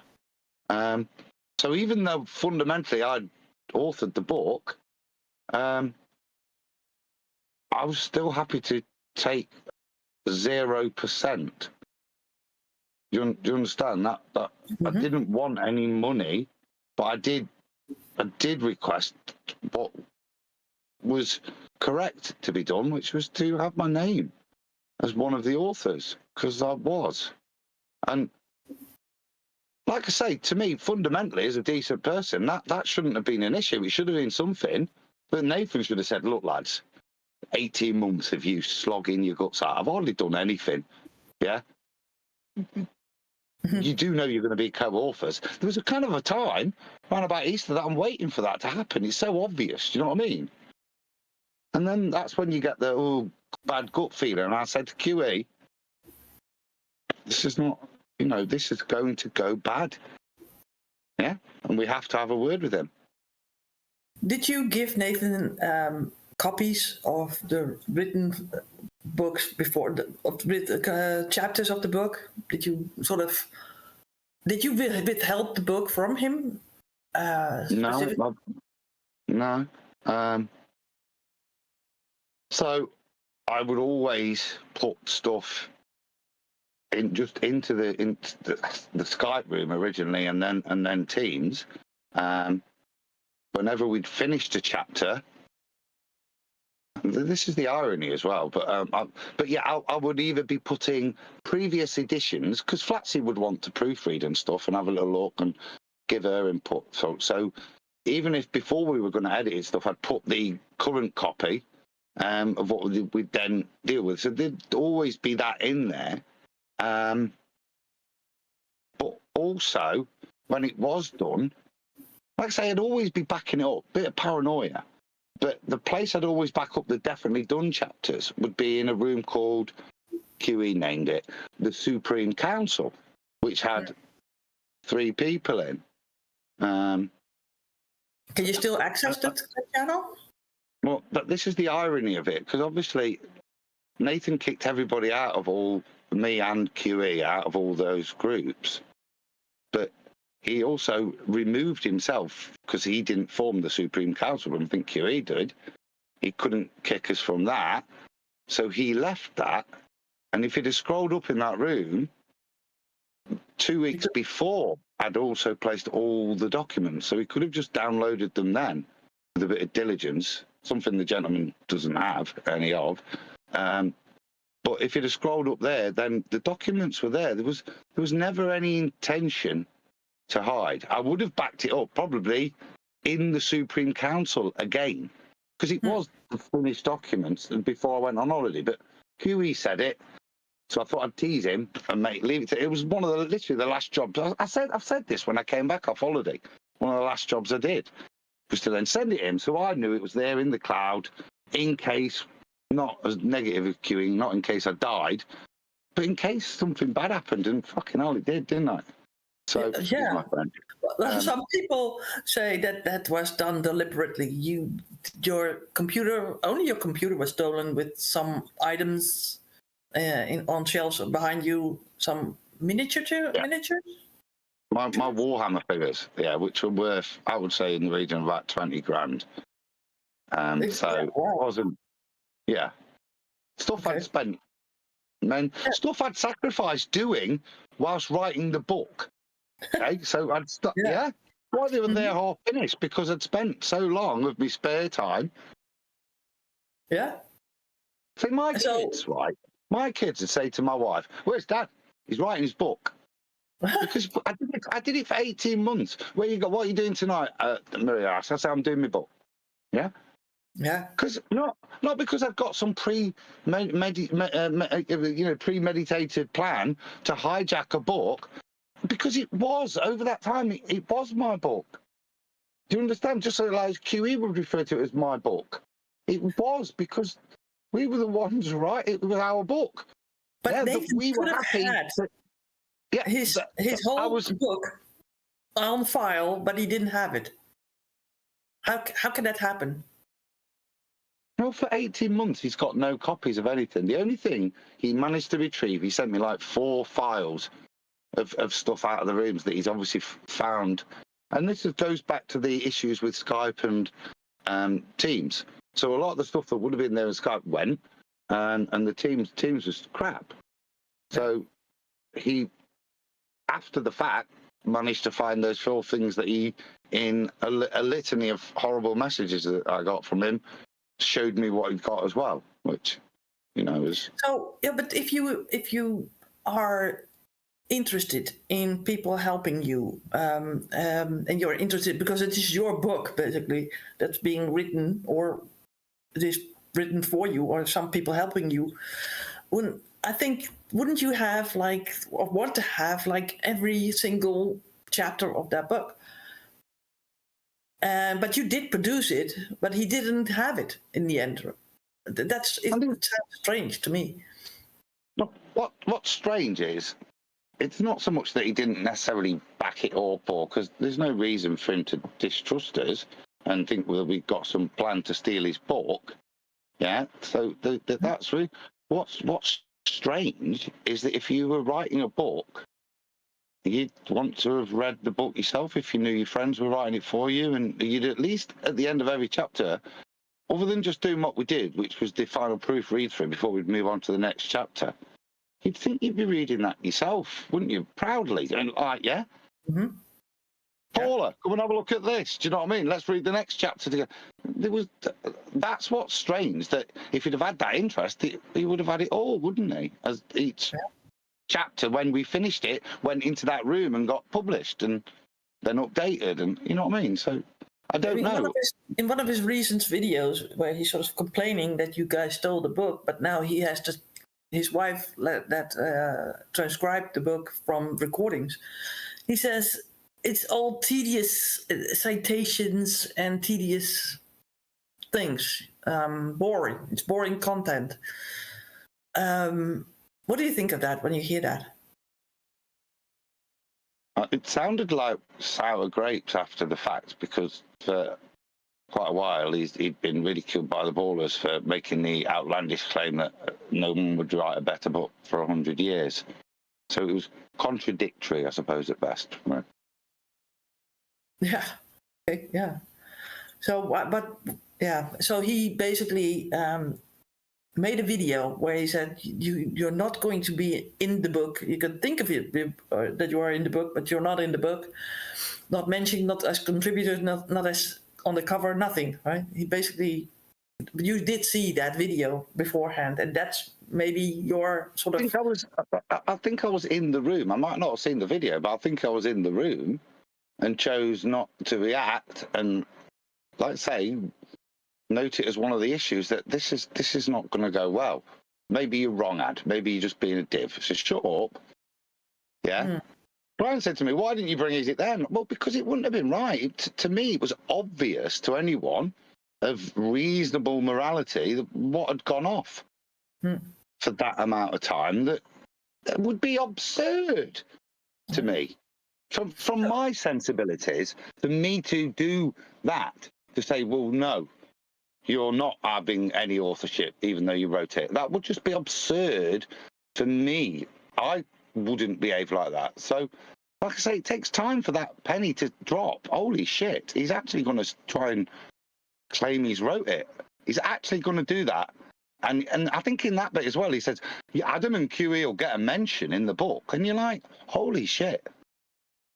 Now, am I the sort of person that just would erupt in the room at that point? Now, if QE had read it, he probably would have gone, you can bollocks, because there was a number of times in the tapes where Nathan's talking about the front cover, and QE will mention the fact his name's going to be on there.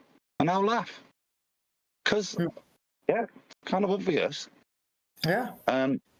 But no, I didn't think, you don't like to say, it's a slow drip, isn't it, of reality. And then it was a slow drip of me saying to Q, we've got to deal with this, because this is going to go bad, mate. I'm telling you now, it's going to go bad. So whose idea was it to get in contact with Nathan and to bring this up? Mine. I said it needs addressing before we continue. It's not right. Yeah. Because the book isn't finished. Chapter 14, there's another chapter. There's other bits to go. Yeah. And huge sections of chapter 14 to rewrite on the straight and level flight. It's all in red. You know what I mean? There was Yet you weren't in the call with QE when QE was saying, well, he's speaking his terms to Nathan. Why weren't you there? I was. See, he has teased me, but I was sat here in this chair with this phone waiting for the call, really nervously. Yeah, because I knew it wasn't going to go well. And then by 7:30, because I think it was for 7 o'clock, or shortly later, I've got a message from Nathan first, I think, and I'm like, oh God. So at this point, from my side of things, just had a lovely summer. Come back, had all my shit robbed, my computer's gone, and not just the book. What we talked about, all those videos that I made, all every bit of my work that I'd done over the years in Flat Earth, for everything's gone. I'll never get that back. Yeah? And then this kicks off, and I went, oh, F it. Oh, F, I've had enough. I can't believe QE didn't wait for me. So I didn't speak to him for a bloody week. I was pissed off with him as well. I'm like, seriously, we've waited all this time and I didn't get to at least say, oi, don't be so bloody ungrateful. I'm after 0%, you cheeky sod. Yeah. Okay. So you never wanted to have any of the money. That. Yeah, no, I didn't want the money. I wanted that to stand the test of time, that book, yeah, and his kids to benefit. Yeah? And I'm aware of copyright law, which is why I said to QE, I don't want to until he's earned. Now, because, and this is my sensibilities, putting myself in his shoes. I've said to myself, well, that's not right, is it? Now, if you're getting a multi-millionaire and he suddenly chose to not share the wealth, which is what I would be doing if the book did that, then I would be within my rights to sue him. That would be awful, wouldn't it? If he, So I then said to QE, so all I'd ask for is, after he's earned £250,000, that I'll sign a document saying, moving forwards, after that, I only want 10%. Yeah? So for every $500,000 he'd then earn, I'd get 50 grand. Yeah? Which is pennies, isn't it, in terms of... But to recognise that it was never done for money, and I only ever wanted the best for his kids, which is why I continued to put all that work in. Yeah? As tedious as it was, hard sometimes, juggling your own shit, cancelling your own other stuff, yeah? To crack on. Really putting the nail down before I went on holiday. Yeah? Why? Because did you and QE let me just finish this. Just this point. Why? Because the second I went on holiday, what did Nathan announce? The book writing stopped. Why? Because who was writing the book? Me. That's why the book stopped being written. Because I wasn't there to write it anymore. That was obvious. Go back to FED debates before we go on holiday. The book's writing's going to stop for quite a while. Blah, blah. Yeah? And we're putting in double shifts the weeks before I go on holiday just to try and get a bit more done. Did you have an idea that Nathan wanted to have that book done before a certain time frame? He was desperate to get a decent income, and so from day one, Nathan was always pressuring and being given realistic timelines because he was never realistic. The reason he weren't realistic is because he weren't involved in the process. So when we were going mums, he's curious as to why. Yeah, and then they'll explain, and then we'll move on. But That was kind of Nathan's role. How long? How long? What chapter are we on? What chapter are we on? Yeah. Have we done this one yet? Is this our second? Is this the? Because we did two. We wrote it, and then we went through what we then wrote, me and QE, again, to improve it, refine it, add to it. Yeah. So it was even lost as to where we were in the process. You know what I mean? That would be his shtick, would be to say where are we at and get some kind of estimated timings. But Did you and Nathan, did you and QE ever fall out with one another during that book? me and QE. Yeah. No, we swore it. QE swears a lot anyway. Did my patients get tested once and me rage quit, I think would the phrase be, so as to not fall out? Yes, because he can be really obstropolous sometimes over a word, particularly when I know he's not read what I've written, and he just wants to get his own point. Yeah, which was where where you'd get sometimes, because we were very passionate about what we were doing. But yeah. And it's hard for two people to write a book like that whilst keeping both people happy. But there was a way in which we worked, which I suppose to an outsider might have sounded a little obtuse to people. But it worked very well.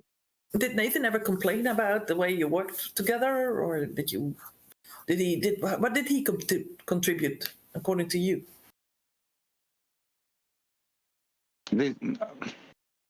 Nothing. If you know, there's little pockets, a couple of hours here and there. So like the paragraph on Between a Rock and a Hard Place, which but very, very little. There was more early on, because early on, you see, you just edit in his book, but then when you go and rechange all of that kind of becomes moot, doesn't it? In terms of its function, or in terms of what you're asking in terms of contribution. So he basically took a back seat on the whole thing. Yeah. Did you know that he was playing Fortnite while you were doing the work? Well, I knew he wasn't contributing, so a lot of the time, you know, he'd go, right, I've got to go and take the kids to playgroup, whatever, you know what I mean, or whatever lessons, and I'm going to go and make a coffee. And obviously, a lot of the times, you know, he's not there because there could be a point where you'd want to reference him, you want to involve him a bit, yeah. Like I said, I'm trying to write a book. So sometimes I'm calling out for Nathan to say, look, I just want what would you say here, Nathan? Yeah. Instead of me trying to phrase it, it's hard to write a book as somebody else, if you see what I mean. But so there'd be times that you'd call out like, Nathan, and there's nobody there. Could be for half an hour. It might pop back an hour later and go, what's here? Yeah. Didn't that annoy you, or like give you sort of an understanding that he wasn't interested enough or something, because I would be annoyed if that was the case, to be honest. Yeah. Did you have the idea that you were on the tutelage or like under a direct project that he led? The frustration I had is what I heard to Nathan in private. I said to him, look, dude, you've got a masterpiece here and you're not sharing it on your channel. You're not using the arguments that we've given to you that are in the book already. That was my frustration at him at the time. I've always, if you read the preface, I will even point out how lazy Nathan is. It was one of his endearing charms. Like I say, he was never a great researcher, but he was a great conduit, and he enabled us all to be together. So I gave that friendly jibe in the preface, but it was recognised. So, like I said, my frustration was in that it's all there. Just make sure you read it, Ron Burgundy. Yeah? So you didn't speak about it to QE for a week after the fallout with Nathan, but you got messages from Nathan. How were they? How did you perceive those messages from him? Because he tried to get in contact with QE and you to get together and talk about this issue, as he says on his shows. And he says that he didn't get, after like 12 messages or whatever the amount of messages, that he couldn't get you guys to talk to him. What happened? Well, I say, bit pissed off. Had enough of a lot of it, and Nathan then kind of cemented that. There wasn't one message. After all the time we spent, all the things, done for him, what you're not expecting is the messages you've got. As me. Dude, shit, it's all gone wrong, you know what I mean? What have we got to do? You know what I mean? I don't want us to fall out, yeah? But this is important for my family. If I'd got a message, something like that, I'd have engaged, but I didn't. I got messages telling me how bad a Christian QE was, yeah? And that he'd acquiesced, and then a demand to send the book. And that's kind of all I got. Send me the book. And then, obviously, within a very short time, I get threats that he's going to go to the police, going to go to a solicitor, stuff that I was given privy to, put pressure on Adam to in-group in the masturbate, obviously removed from all the groups after seeing a lot of this.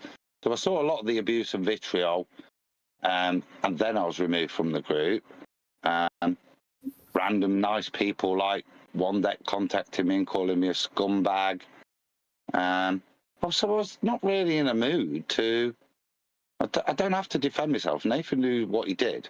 I didn't really need to say a great deal at that point, and I was disappointed that there was no attempt from him other than to demand that I give him his book back. And then within a short time, he kind of guaranteed that the relationship would be severed with burn in hell, you thieving bastards, and I'm going to sue the hell out of you. I'm going to take both your houses, you bastard, burn in hell. Some messages like that. Fire emoji. So once you've kind of received those messages, sadly you realise that the relationship's never going to be fixed. So what was important was to then do what me and QE did, which was to protect our intellectual property. Yeah, stay silent for a bit.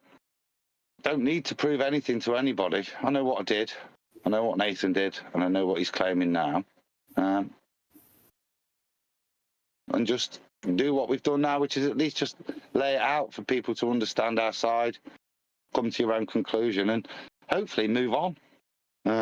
As you see, that ship's dead in port.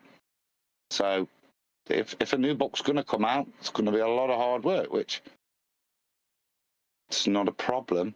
I'm used to it. I did a lot of it to try and help my friend.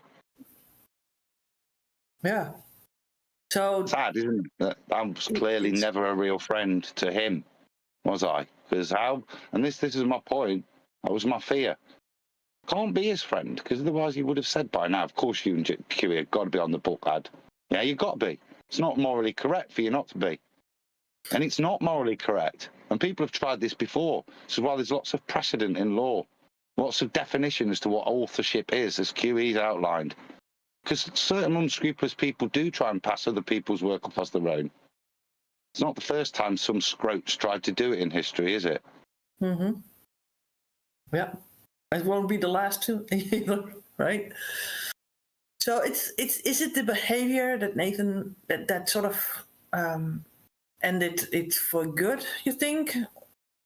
Is it for good? Is there any way that things can be patched up or like remedied in some way? Because I know Brian's logic has he has tried to get you guys to talk, right? To mediate. That wasn't successful as yet, but what do you think? Is there anything that can be done? Not really, is there? Because, like I say, it's all about his behaviour from that day forward. And even today, yeah, he's a bit delusional as well, isn't he? You know, with this hiring and firing stuff, yeah? Even today, we were lying, thieving bastards that he fired. He's yeah? So genuinely, I don't think so. Yeah, not because it wasn't unretrievable in the past, but for the past month or two, 6 weeks or so, his behaviour's been abhorrent. The personal attacks I've had, the special videos of clips, being taken to attack and pressurise me. Really? Would I want to speak to him again? Not really. And like I said, the book's not finished. Yeah, me and QE had a lot more work to do to get it into the stage of it being ready to publish, right? Yeah. So how could we work with him again after the horrible way he's behaved about us, the way he's lied to his friends in Flat Earth debate that are still there and misrepresented it and lied and deceived to them about what went off? Yeah? Well, it's not really a retrievable relationship, in my opinion. I mean, I'm a good man. I'm open to anything. But I can't see how that bridge could be mended, to be honest. It's a trust issue, I think, that can be broken. So when I sort of conclude from both of you guys' like answers, QE was sort of entered into that work with or writing the book or rewriting another book. Basically, he said, I want to have another book. I want to have a new book, start from scratch. But you were basically earlier involved in the book, and you were really doing it out of friendship for Nathan, right? You both have like different stories. Can you elaborate on that, Adam? Maybe that you guys have different stories for that? Not how it began. Journeys. I was happy to help Nathan, and he could have had all the money. That's why when it came to, like I say, the crunch point for me was me realizing that actually Nathan wanted to pass my work off as his, and that's not right. You say, did I want any money? No. What I wanted was, like, say, look at what I said. When you've earned £250,000, Nathan, then just pay me a little bit as a thanks, and then you'll never have a copyright issue or a distribution issue ever again. But my only demand was for what had happened, which was for me to be named as the author, so that because I had, like I said, come back to the book. Am I going to finish this book now? Yeah, because posterity, I'd put so much work into it. I was never going to write another book myself. What had gone in to Nathan's book was all of my accrued knowledge and accrued extra knowledge that I had to do as research for the new book when me and QE started it. Yeah? But so I was never going to write another book after this. Yeah? But I will have to finish the job now, if you see what I mean. That's Nathan sort of said that you guys were making this book and have a sort of a legacy, and then sort of retreat from the whole Flat Earth scene. Yeah, well, that's sorry, I went off a bit, distracting me. So the legacy I wanted was for when I'm dead, for my kids to know that their dad wrote. You know, where's Dad doing the book? What book? Imagine Nathan's kids going, no, my dad wrote that. And my kids going, no, my dad wrote, I know. So then Nathan's kids found out, Daddy, did you really like the book? No. Yeah. So when we talk about legacy, it's not some kind of grandiose thing. It's just that history's set right. Yeah, what went off? Who wrote that book? I didn't want a penny. I wasn't trying to steal from the man. I just wanted things right for what happened. Yeah. So I bring QE back into this conversation again. And QE, what was your sort of story about that? I mean, you had a different. So Adam was basically helping out, and then ended up writing a book with you, a new book, right? Yeah. And he said, I didn't want any money from it. Well, that's fine. And your story started differently, right? Well, yeah, that's fine. Well, I was told to ask my wife what she thought, because for the past 18 months to 2 years, where are you going? Well, I'm doing a book. What are you going today? Nope, doing a book. Can't do that. I got the buck after 2 years. So I walked in there, walked into the living room. I said, okay, what what would you consider as fair compensation for the book? She said 50%. And I said, I don't really think so. I told her that. I said, listen, that wasn't the mission. So I said to myself, I came back in here and I said, what would be a fair percentage from the amount of work that I put in the book? And I came to 30%. Nathan gets 70%. I get 30%. And when he reaches 250,000 pounds, that 10% that Adam's getting comes out of my 30%. So he would still retain 70% of the book. I didn't have an issue with it. I already told you. That's more than fair. That's it. There was a thing, a sort of a meme that they were going to de-QEify your material in the book so that it sort of had a different flow or something. Yeah, because a lot of my material is unique to me. All my presentations, everything on the website, everyone knows that's me. Right? So they came up with a phrase. I don't know whether it was Adam or Flatsy. Somebody came up with the phrase every time that we would put something of mine in the book, which was quite often, we would have to de-QEify it.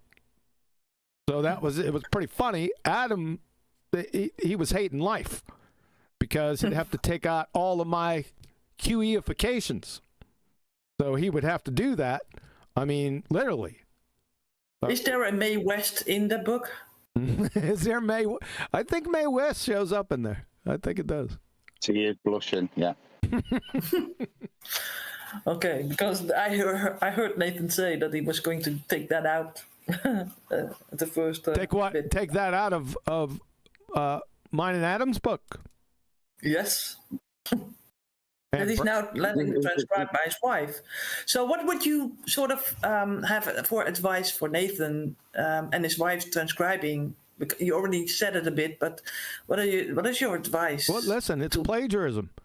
What he's doing, what happened was he recorded the writing of the book. He recorded me and Adam day after day, week after week, month after month, all those recordings. He has the book because it's visual. We're in Google Meets. The camera's right on Adam's writing. Yeah, not always, I heard, but yeah. It should have been because that's that's the way it should have been, right? Yeah. So whoever's transcribing is transcribing the things that Adam and I wrote. Now Adam physically wrote them, but. And a lot of it was his ideas. I told you, a lot of this was, I would give him at least 30, maybe even more, 35%. It was Adam. Not only writing it, but his intellectual property that he contributed. The other percentage was mine. Adam was under duress for a lot of occasions. Right, there was a way of working, but there's the basic deQuification of this text because a lot of it was in block caps. So there was that, but see, I also did a lot of work before the meetings. Yeah. Yep. Yeah, I'll say I've got because what I would be doing is taking a lot of the QE stuff, not just off the website, but other things, and putting it. What you can't do is, as you describe a QE presentation, it looks like a kidnapper's note, doesn't it? A ransom, yeah? a ransom note. A ransom note, yeah. No, what you can't do is just, so you've got to actually put all of that into words, and you can't use the words that QE may have used because it sounds like you're shouting at the reader. So all of that, the starting point with the guys would be, I would get all of that put together so that there was a narrative for the information to flow through. Yeah. And then we'd go into that kind of working together to redo it all, make it, because sometimes I'd change it, and a lot of times I'd change it, and you'd be very unhappy, or I'd lose some of the nuance sometimes. Sure. So can I ask you guys, if you knew this outcome, which obviously you couldn't guess that this was going to be the outcome. But if you could have done things differently, or with the knowledge that you have now, what would it be? How would you go about it? Hindsight's 2020. So it's unfair question. If you ask me, would I do the same thing again? I wouldn't change a thing. Wouldn't you make it clear to Nathan what you were going to do? I wouldn't change a thing. Now, if I had 2020 hindsight on the thing, then that's a relevant question because that's purely imaginary. Yeah, but the thing is, people learn from their mistakes. So if there is a mistake made, what would it be, and how would you remedy that in hindsight? Yeah, in hindsight, that's easy. Well, we would have established, we would have made a contract with all of us. But that wasn't to be. It was friends. That's it. We can't go back. And you thought that friendship was key in this case, right? I didn't give it a second. I didn't give it a second thought. It was a constant. How about you, Adam? What would you do differently? I don't think a thing, if I'm being honest. You act in friendship, like I say. That's why you in trepidation. No, surely that's not right. Would, with hindsight, go, oh, let's set up a formal contract. When would that have been the appropriate point? You understand? It became apparent what had happened from the initial request. Could you help me tweak my butt? Oh, Chuck's had a stroke. Oh, we'll do this bit. Oh, we'll bin the whole bleeding thing, and we will listen to QE, and we'll just start again. Then 18 months later, where in that process is there a point in that you could have done something different? The point of action was me recognising there was going to be a problem, a little slowly. Some may critique me for. But at that point, we did say, we've got to get together. And we need to have this conversation. Now, sadly, I went on holiday. Or maybe not, sadly. Like I say, I don't really have any regrets. I've not behaved in a way that I think is regrettable in any sense, neither my behaviour to anybody else or anything that I think I've done. In fact, I think I've been a very kind, considerate person at the first time of actually asking for what is morally correct, has then been subject to a tirade of abuse and ad hom from what I considered a friend, with no mention of our friendship or even attempt to fix it from day one. From day one, it was his way or nothing. And bogger the expense being our friendship straight away. So I don't think there is anything I'd change. It's all there. I'm sure people could give me a suggestion. But from my point, no. I do have a request. Okay. Release the tapes. I'm thinking about sort of like a prenup, right? So you have like these people that want to get married to have a prenup. It when you do that, but sometimes by one of or both of the parties, it's like, I don't want to do this because it's like a financial transaction. We are in love with one another, or we have friendship together, and it will ruin things. Is that something that might have had an issue with you guys as well? That I don't want to bring up these financial or legal terminology just now because I don't want to end the friendship. Was there a question in there? Yeah. I didn't get it. I'll answer it. No, it certainly can't be from my point. Do you understand? My only demand was that I was named as what I'd done. Yeah? At 0%. Because my word meant something to me, and I did embark on this project, and it was fun to help Nathan. Yeah? So I was happy with 0%. Do you understand? So I think he missed the point of what Petty's question was. Sorry then, we both did. Yeah, with the prenup, right? You have like, Oh God. when you bring that up to your spouse or going to be spouse, it usually ruins stuff because it's going to be a legal thing. And I'm asking basically, is that something that prohibits you to bring that up in an earlier time? It was never a thought. That never entered my mind. Betty, we're friends. That's it. Yeah. But you know that friends can fall out over stupid things. We can't divine the future, Betty. At that point in time, we were friends. Yeah. I know, but nothing. I think that a little bit of life experience will tell you that. No, you can't do that. Like, you can't. That wasn't a possibility. Yeah, like, I'm not missing. Like funerals. Oh like, my God! Doing stuff for people. Let me talk. You can get into this legal and in situations. I told you in that time, get it in writing. Get in writing what you do, right? I basically told you, you need to be careful by doing this. Why would I know this and you wouldn't know this? You mean I told you so? And you wouldn't know it because I'm not you. Apparently. Yeah. Well, you have a life event now, so okay. I'm just asking to get things clear, right? I don't deal with 20/20 hindsight or hypotheticals or what should have been done.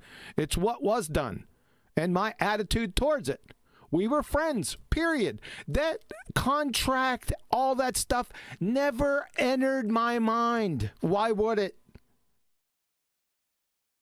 Why would it? Because friendship fall apart, and you have seen that happen in all these flat earth scenes and whatever. Let me make a concession then. Okay, so if I had 20/20 hindsight, then I suppose at the offset of realizing the new venture, and maybe 6 months in, realizing all the hard work that I'd done and still had to do, I should have been a bit more businesslike, like I would with any business venture, and realized this was going somewhere. I had faith in my own work and laid down the ground rules that still didn't want any money, but I would have to be an author for me to continue. Now, I suppose if at that point Nathan had seen his arse and gone spastic like he has, Nathan would have been left with a choice. Well, carry on with your crappy little book, yeah? And without all this time delay, or get on board and produce the document that you think is going to be brilliant. And he would have had that choice, wouldn't he? But that is with hindsight. Now, hopefully at that point he'd have gone, wow, so you're going to continue to work day after day for me while I do fuck all, yeah? And then at the end of it, I'll have a book and I'll earn all the money or virtually most of the money. Okay, it would have been sensible to agree to that back then, where there wasn't the body of work that there was when he kicked off. So that's the only hindsight I could say. But as QE says, see, in my mind, if the roles are reversed, none of this is relevant. Not only would I making sure that Nathan and QE were co-authors, I would be giving them some money. Do you understand? There's no way in the world I would behave with such lack of honour to a friend. Look at what you've done for me. Yeah? So you never, ever expected Nathan to handle this the way that he handled it? In a way, if it was me, I'd be going, look, let's just split it 3 ways, guys, because you and Nathan have worked so hard writing that book for a year and a half. You've got to deserve something, yeah. Yeah. So you imagine these scenarios that he must, yeah. And I'd go, no, I don't want it. Which is why then I invented the last bit at the end. Well, if you've earned so much money, just give me 10%, and then we'll never have an argument between us, and that'll be a great thank you for all the work that I've done and set you and your family up for that you didn't do. And let's be very clear about that. He did nothing other than sit there and play Fortnite, make a coffee. Yeah. Ask us, are we getting back on with the book? Are you getting back on with the book? Yeah, what? If we dare stray off the topic and speak to each other as friends? Yeah. So how Could are I you add going something to in? go forward? Betty, just before you go forward, just on the question that you asked Huey and Adam there about would they do anything different, or if they could go back with hindsight, would they have maybe gone down the legal route earlier? And what Adam just answered there, Huey said no, he never even entered his head, which I would totally understand. Even though I did ask for that question to be asked, there is no way that they ever would have done anything different because they didn't realise who they were dealing with. When they found out who they were dealing with, it was too late. When they found out that Nathan was just going to take the whole lot, publish it as if it was all his, that he wrote the whole lot, like no, he was going to be published under his name no matter what, but he was going to give not give Kiwi or Adam any kudos whatsoever. Maybe a mention inside in the book, maybe. Do you know what I mean? He wasn't even going to address that they were co-authors or anything. And like they didn't, this wasn't a realization up until very recent times. And that's why it wouldn't have been possible for them to have made any other decisions. They couldn't have, because they were expecting Nathan to do what any normal friend would do, which would be, I'm at least put your names on the book. I'm going to give you something, even if they didn't want it. Nathan had no intention of doing any of those things. His intention was to sit back, leave someone else write the whole book for him, basically, and then just publish it as if it's his. That was just like oh, it's not about the money. Nobody cared if Nathan got the majority of the money out of it. That's what they were going to do with the book. They were going to give him the book that they wrote. But he wouldn't give them any kudos whatsoever. And Nathan thinks that's fair. That is not fair. And that's why they could never have made any other choices. And that's what I couldn't handle. I'm not going into that now, but that's what I couldn't handle.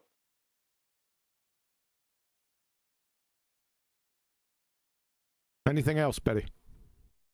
Thank you, Brian. How do you guys go forward? What's the deal? What are you gonna do after this? Did you send any messages to Nathan about copyright, whatever? Did you want to read that out? Yeah, I think Adam would like to speak to that. Yeah, yeah. So, I mean, obviously, the important thing is just to keep that ship in port, and I don't want any more conflict. I want it clear and concise. Who owns what? It is clear and concise. Hold on a second, Adam. Not to keep the ship in port. Keep the ship sailing. There is no port. Thank you. Gonna have a new ship. Going to be a beautiful ship. Yes, Donald Trump would like the ship. It's going to be beautiful.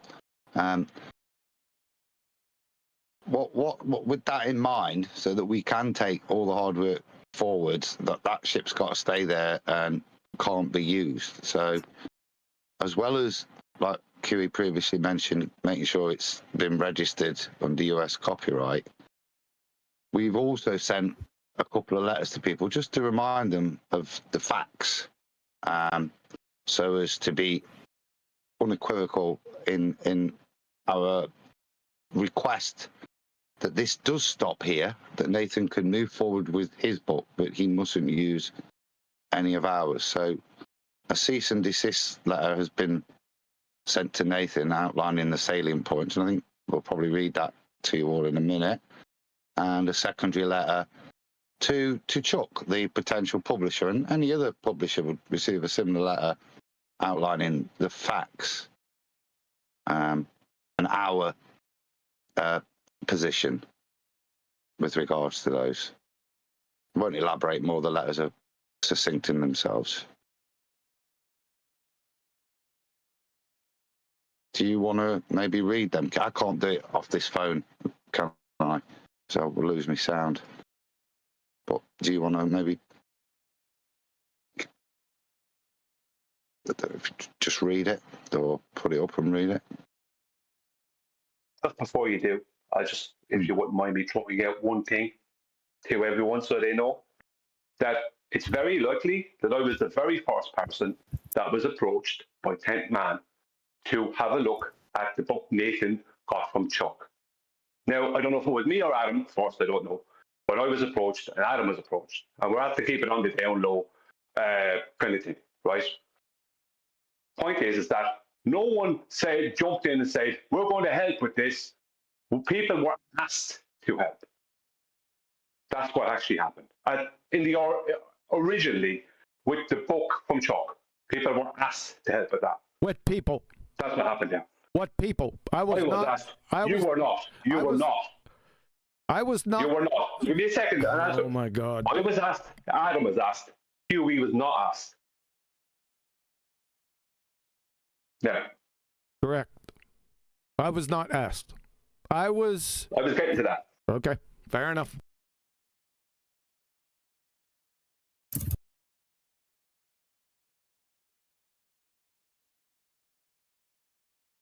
I got Chocolate saying that wants to maybe come in, but I think this needs to be the 5 of us. You can leave Go ahead, leave Chocolate in. We can get Chocolate at the end, but he can come in. Okay. I will enlarge the channel if I can. Adam, you cannot read those letters. Is that what you're saying? Yeah, he needs you to do it. I need to find them. Yeah, I can't do it because I can't pull it up on my phone and then. Are they in Discord, by the way? Because it's going to take me a while to trudge through all this documentation. Let me go back to Discord.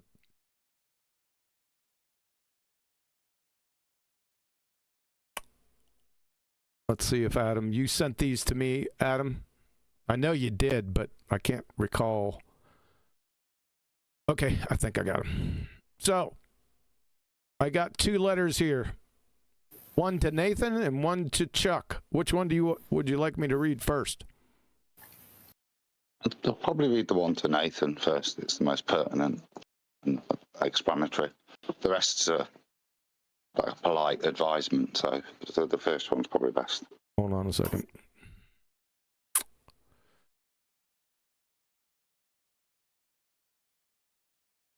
Well, let me download both of them 1 second.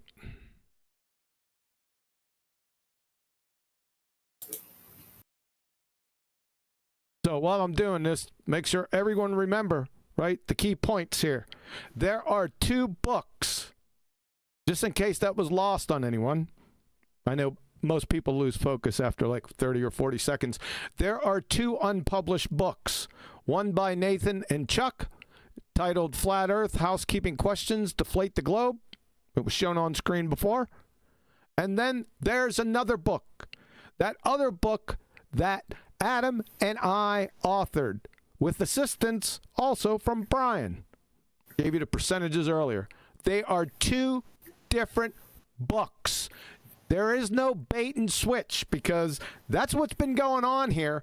So we're not baiting and switching anymore. When you say book, and you say book to me, you better identify which book you're talking about. There is no friggin' equivocation fallacy games. Do you understand me?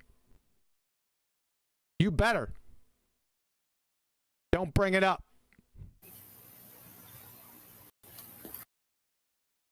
Are we clear?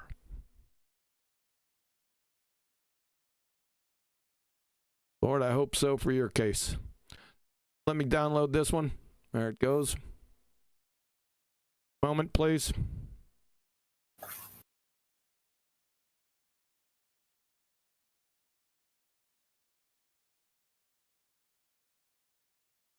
Nathan first, you said?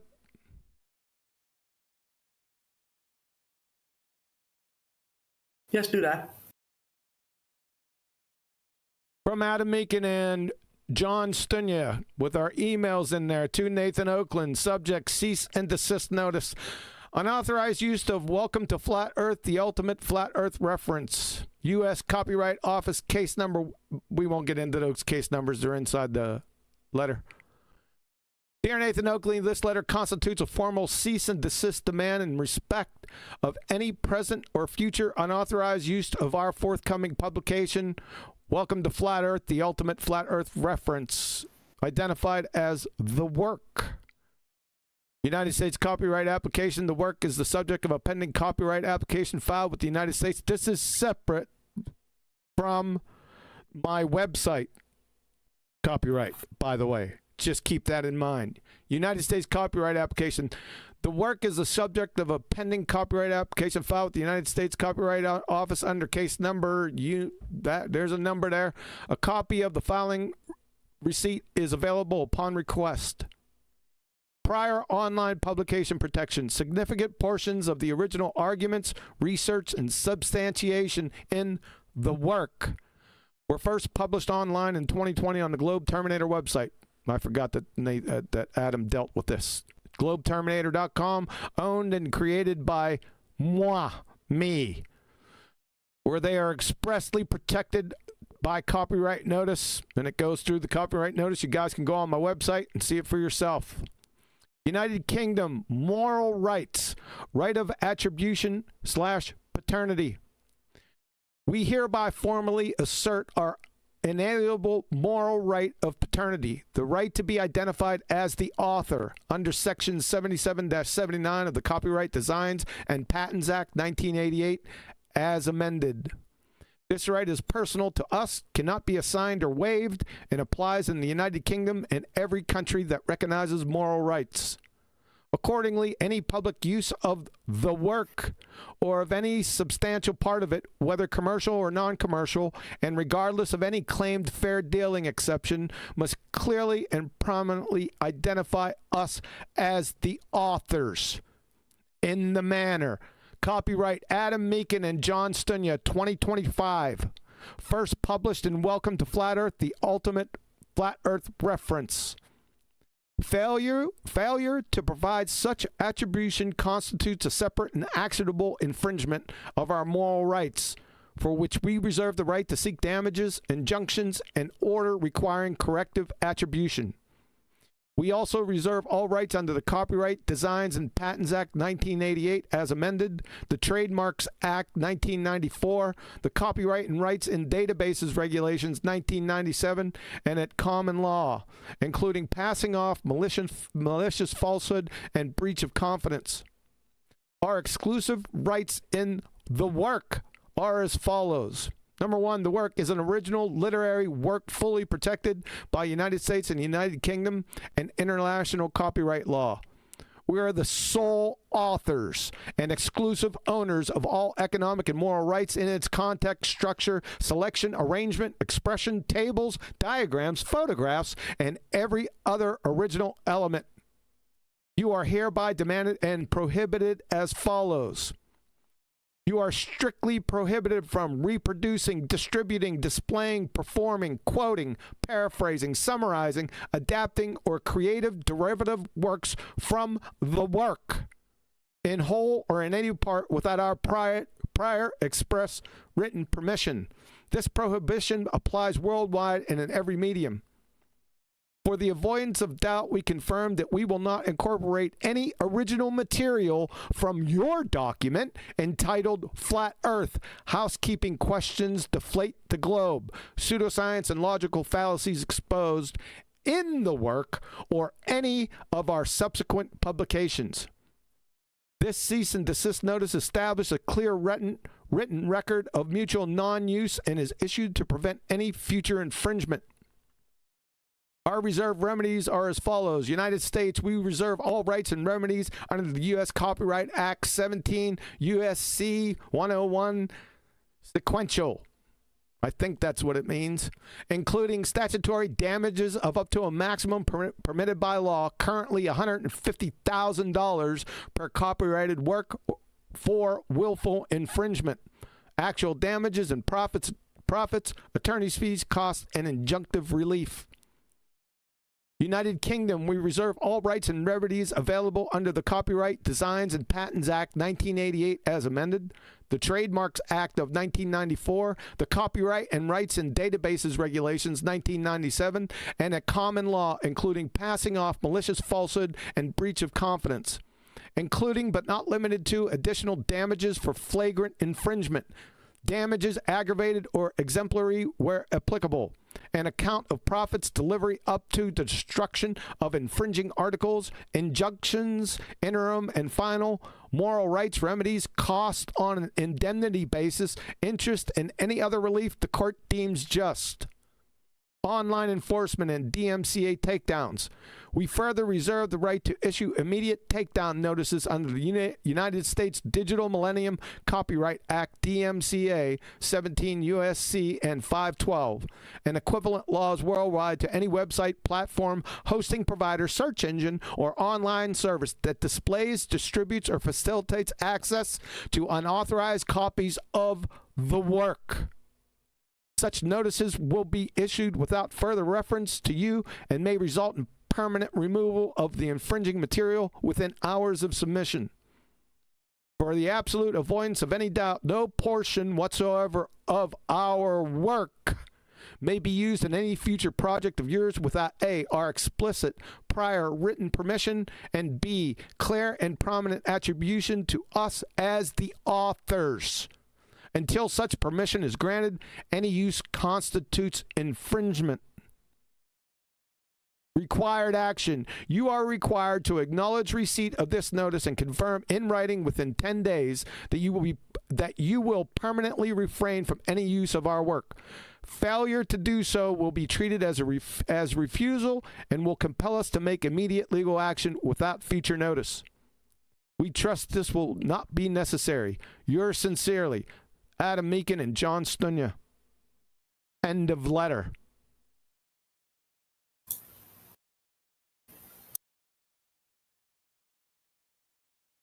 Chuck's letter? Okay. Yeah. Yeah, just get them out of the way. Adam Meakin, John Stunya, 23 November 2025. Has Chuck's email. Subject: courtesy, copyright, and moral rights advisory. Welcome to Flat Earth, the ultimate flat earth reference. U.S. Copyright Office case number Dear Chuck Morunde, we are writing to place you on formal but courteous notice of our exclusive rights in the forthcoming work. Welcome to Flat Earth, the ultimate flat earth reference, which we term the work, so that you may be fully informed before considering any manuscript or proposal that might inadvertently incorporate protected material from our book. Please note at the outset, we are not suggesting that you have any present intention or knowledge of infringing our rights. This letter is sent purely as precautionary advisory to assist you normal editorial and legal due diligence processes. Key facts for your information. The work is the subject of pending copyright application filed with the United States Copyright Office under case number A copy of the following receipt is available upon request. Prior online publication and protection. Significant portions of the original arguments, research, and substantiation in the work were first published online in 2020 on the Globe Terminator website, globeterminator.com, owned and created by moi, where they were expressly protected by copyright notice 2020, all rights reserved. This publication establishes the date of creation and public fixation of our original content under U.S. and international copyright law, providing additional evidentiary support for our exclusive rights and ensuring clarity on the origins of the original content. United Kingdom moral rights, right of attribution, paternity. We hereby formally assert our unalienable moral right of paternity, the right to be identified as the authors under Section 77-79 of the Copyright Design Patents Act, 1988, as amended. This right is personal to us, cannot be assigned or waived, and applies in the United Kingdom and every country that recognizes moral rights. Accordingly, any public use of the work or of any substantial part of it, whether commercial or non-commercial, and regardless of any claim fair dealing exception, must clearly and prominently identify us as the authors in the manner copyright Adam Meakin and John Stunya 2025. First published in Welcome to Flat Earth, the ultimate reference. The ultimate flat earth reference. Failure to provide such attribution constitutes a separate actionable infringement of our moral rights. We also reserve all rights under the Copyright Designs and Patents Act 1988 as amended, the Trademarks Act of 1994, the Copyright and Rights in Databases Regulations 1997, and a common law, including passing off malicious falsehood and breach of confidence. United States remedies. We further reserve all rights and remedies available under U.S. Copyright Act 17 U.S.C., including statutory damages of up to a maximum permitted by law, currently $150,000 per copyrighted work for willful infringement. Actual damages and profits, attorney fees, costs, and injunctive relief. Online enforcement, DMCA and equivalent. We reserve the right to issue immediate takedown notices under the U.S. Digital Millennium Copyright Act 17 U.S.C. and 512 and equivalent laws worldwide to any platform hosting provider or service that displays and distributes unauthorized copies of the work. Background: we have become aware that an individual, Nathan Oakley, may approach publishers with material that can contain unauthorized reproductions, adaptations, quotations, paraphrasing, or other derivative uses of our work. We have today sent Mr. Oakley a separate cease and desist notice demanding that he refrain from any such use. Purpose of this advisory: should you receive any manuscript proposal submission that appears to draw on our work, whether in whole or in part or in substantially similar form, please note that no permission whatsoever has been granted for such use by Mr. Oakley. For the absolute avoidance of any doubt, no portion of our work may be reproduced, adapted, or otherwise used without A, our explicit prior written permission, and B, clear and prominent attribution to us as the authors. We are, of course, entirely open to discussing legitimate licensing or permission requests directly with you or with any author who approaches you with proper authority. Thank you for understanding. We trust this advisory will prevent any unintended difficulty for either party. Please do not hesitate to contact us if you would like a copy of the filing receipt or any further information. Yours sincerely, Adam Meakin and John Stunya. The end.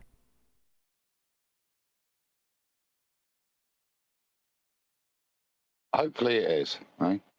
Hopefully it is.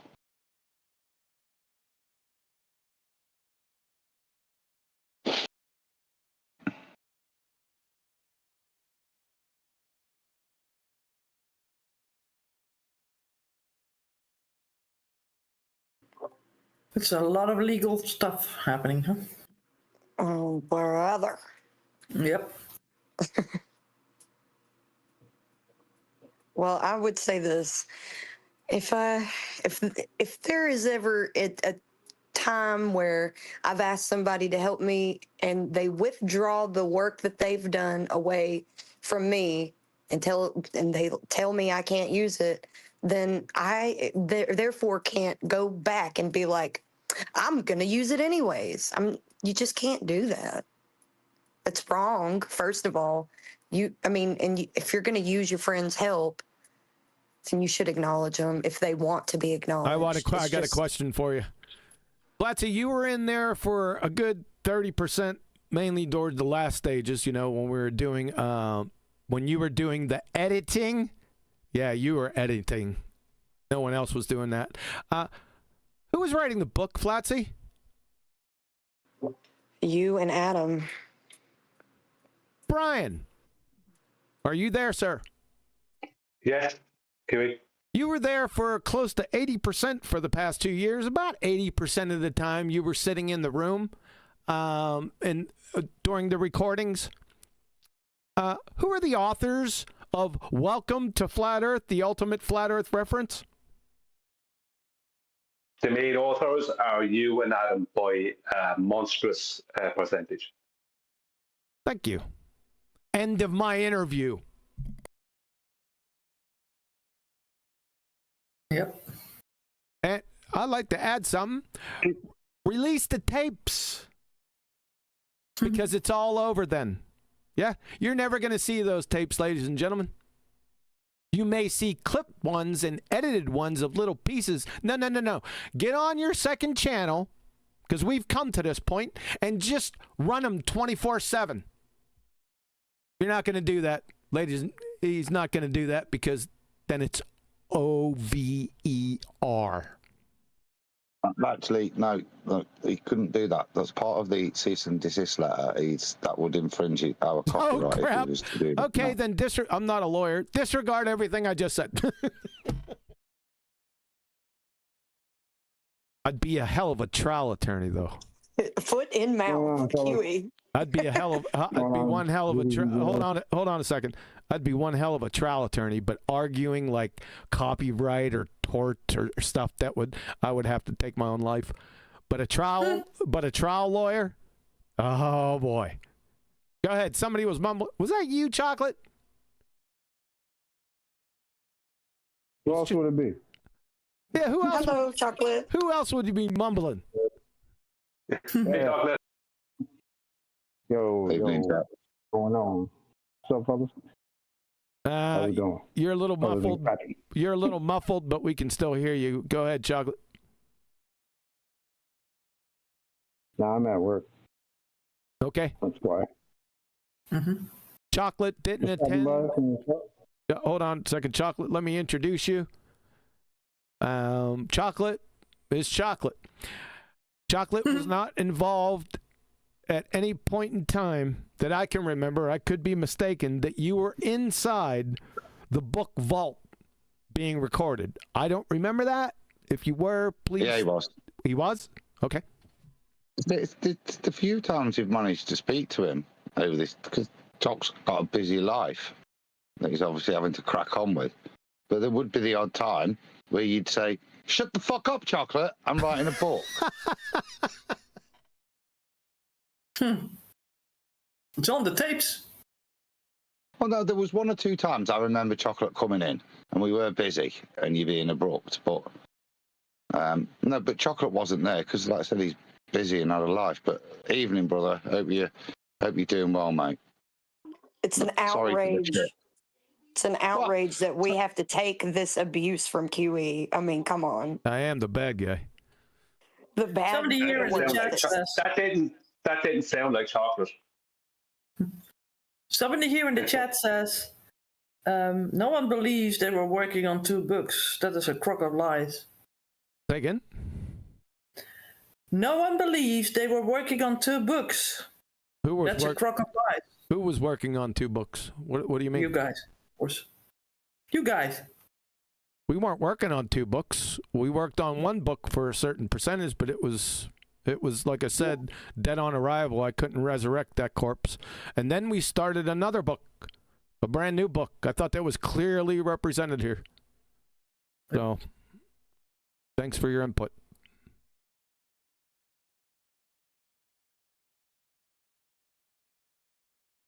Are there any questions from What would the chat? believe of that to do with it? Sorry, Dan. No, just I can't see YouTube either. So, are there any questions from chat that? I see here, for example, you wrote parts of the book, but Nathan is the one actually selling it. Oh, no, he's not. No, he's not selling our book. Which book are you talking about? What's the title of the book that you're questioning, sir? Didn't I just say this? Which book? Huh? Helping Nathan was a privilege that you should have been thankful for. I was thankful for it. Yeah, I was. And then we wrote a new book. No. Look, let's be honest here. Any reasonable, genuine person wouldn't twist that around. Nathan should have been so grateful for all the hours that he's put in. Now, especially at my hourly rate, I know he's probably got poorer on some 2-bit minimum wage rate. But if you actually wanted to, if I billed my time for what I did, seriously, have a little look. This is what was so weird. Have a look at what your friends were doing for you. Yeah? And look how you treated them the second you weren't getting exactly what you wanted. Now, in my case, not even a loss of 1 penny. Just you and your ego wanting all the glory, even though you didn't deserve it and you were happy to take it from your friends. There's a cautionary tale there, isn't there? East is west. Nathan says he has nothing except the tapes. Where is his original that he narrated to Chuck? It's always been in his possession. This book. Right here. I'm sharing it. I'm not sharing it in Discord. Sorry, my computer was starting to get a little warm. This book. He's already got it. He's always had it. Flat Earth, housekeeping questions, deflate the globe, pseudoscience, and logical fallacies exposed. Nathan Oakley. He's always had this. He's the one that gave it to me. I haven't done anything with it. Just there. So this is his book. Him and Chuck wrote this, right? It has copyright 2024 by Nathan Oakley, all rights reserved. The publisher's introduction. So Chuck wrote this. The introduction, he wrote a lot more than that, but we don't have to be concerned with that. There, he's already had it. He's had it since the beginning. You can publish this at any time. You can publish this right now. I don't care. It's not our book. Mine and Adam's and Brian's. Yeah? Thought this was clear when we went through it. I guess not. Next. If you wouldn't mind, just so people know, I argued with Nathan on one of these after shows some weeks back, prior to me stopping coming onto the show, that after the 4th chapter of Chuck's work, that Adam and QE stopped working on that and just decided to start a completely new book, an FED book that had no connection to Chuck's work whatsoever. Now, Nathan argued with me that didn't happen. Now, this is supposed to be Nathan's, and he didn't even know that had happened. And I wasn't, Nathan was recording all this, so it's in his recordings there somewhere. And I wasn't there, or at least I shouldn't have been there as much as Nathan. Nathan should have been there 100% of the time.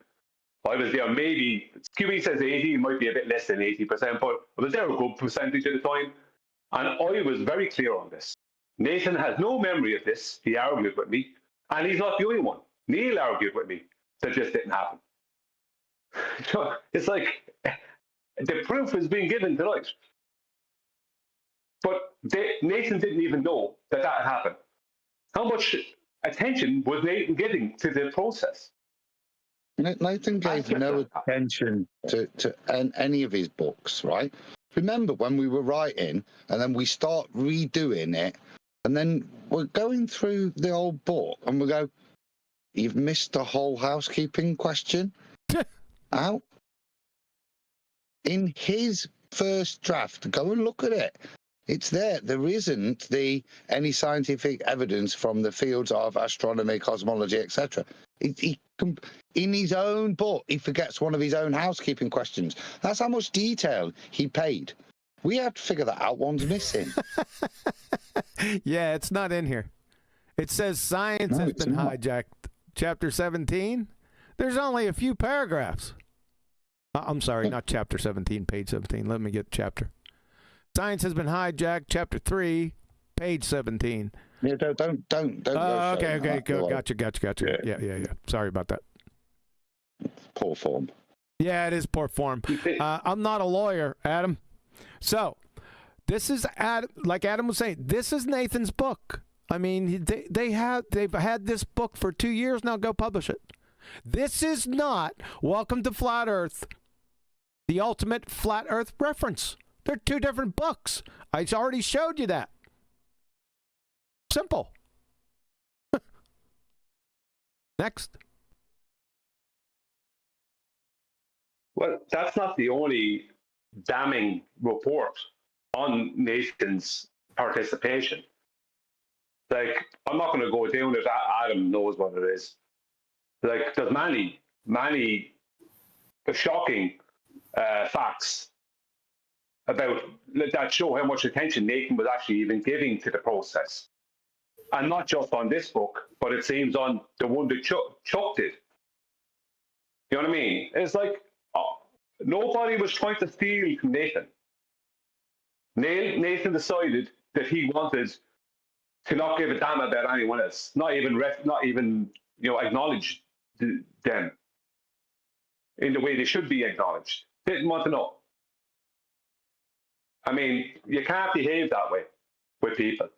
I don't know, I know myself because I'm not going into it now, but I've had my own personal experiences with Nathan. And once Nathan doesn't, you go against Nathan and he starts behaving like someone like a spoiled child. He can't handle it. Right. His only defense is attack. Yep. His world would be, if he had made different decisions, tried to deal with the situation proper. I tried to coax him.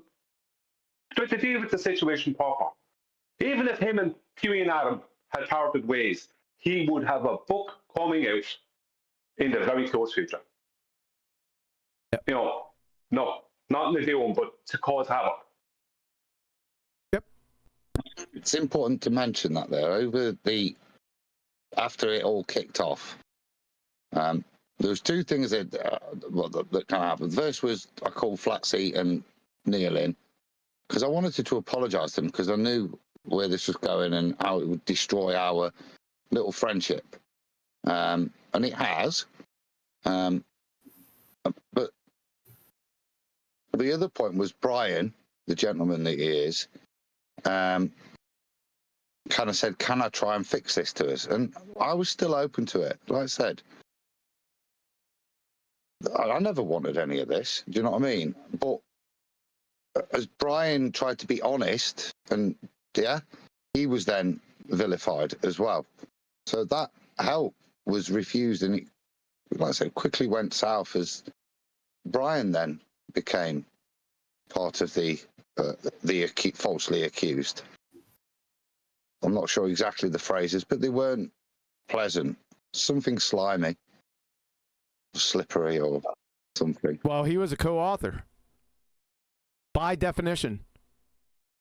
You found that out later. The point is, when Brian tried to help, he was then also attacked. And, Nathan needs to look at himself and how his behaviour has meant that.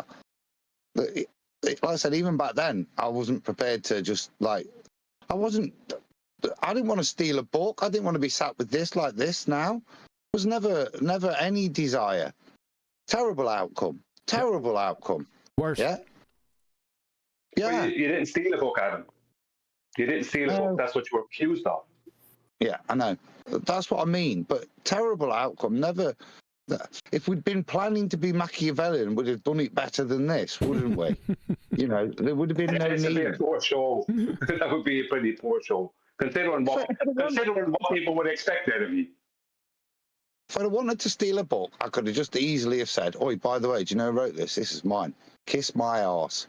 Because that's ultimately what he's made me say in those letters you've read. He's left me with no alternative than to just make it quite clear he's got no legal rights. There's nothing to do with him, the authorship of our book, right? Even though, it's a bit like Bullseye. Look at what you would have won. You'd have won my name and QE's name, quite rightly so, on the front, and all the money. You bloody idiot. And why? Because of your behaviour, your vile, abhorrent behaviour, the way you disgustingly treated your so-called friends, leaving them no position other than to tell you to fuck off, you disingenuous shithouse. Yeah? All I did for you, pal, outside of this and your family, you little scrape, was worth naught. Not even to be mentioned for all the work I did. You're a bad man, Oakley. So I wanted to add this because it just seems to keep getting lost. Even if you guys are the scumbags that you're being claimed to be, even if you are, granted, the work that you put in to help him is still your work. That if you choose to not let him use your work, he can't then therefore use your work after you've told him not to. So even if you guys are, granted, the scumbags they think that you are, it's your work that they're trying to just take and use anyways. It's funny you say that, Flatsy, because I have something ironic for people to hear. People are probably aware of it now that I actually started writing the book, but not now. I've been writing it for many years. And when I first started it, I initially was going to write it based off of the housekeeping questions. It was going to be a housekeeping questions book back in 2019. I changed my mind on it because I realized that then the book was only going to be about a YouTube show. And that's all it was going to be about. And it wasn't going to be about the broader topic. So I wrote, or have been writing a book. I'm in the process of finalizing it, or in that area, about the topic of flat Earth and versus globe, the topic we're all in, right? Recently, just after Nathan turned on me and knifed me in the back for a second time, I'll go into that a different night. Nathan said publicly that if I use any of his housekeeping stuff in my book, that I'm going to be straight in court, blah, blah, blah. Now, because Nathan never listens to me, and even people privately came to me and said this to me over the years, he never listens to me. That's why I'm always years ahead of him, right? And even when I try to help him to catch up, he doesn't listen, so he never does. Long story short, what the ironic thing is, he didn't realize that his housekeeping questions aren't part of my book. I have no need for them whatsoever. Zero. Why would I? It's not about the topic. That's about a YouTube show. And the irony that I pointed out, the percentage of what he was calling his book, I added in. And that is by me trying not to get too involved. I tried not to get too involved because I was going to be clashing with Adam and Kiwi and actually Nathan even. So I tried not to get too involved. But even when I was trying not to get involved, I technically added more to the book that he's claiming is his, way more than he did. Yep. There's the irony. Mister, I'm bringing you to court if you have my housekeeping questions that are actually Anthony Riley's. Because it's his idea. Just want to throw that out there for everyone so they know what they're dealing with. Yeah. Thank you. Those housekeeping questions, the housekeeping question idea is solely Anthony Riley's, number one. Number two, I formulated personally over half of those housekeeping questions. How does that make it yours? That's a question. One of them is Eli's. So, I don't know. I have to talk to Anthony. Anything else? Betty, are you There is a video. Betty, no, there isn't. Betty, are you still here? Yes, I'm here. You were quiet for a while. Yeah, because I did my job and now it's up to you guys. I'm thinking. You said end of interview, so I took that literally. End of... He did a good job. Did you say that? End of interview? I don't know if I said end of interview, or end of story. End of interview, you said. Literally. All right. Chocolate, it's good to have you back, sir. You find yourself in a whirlwind. You might be working. It might be Can you guys hear me okay? Yeah, now we can hear you good, Chocolate. Yeah. I can't hear you. What the hell? Give me a second. Let me try to figure this out. I haven't been on Discord in a minute. Give me a second. Okay. Yeah, sometimes you have to relearn again how the platforms work.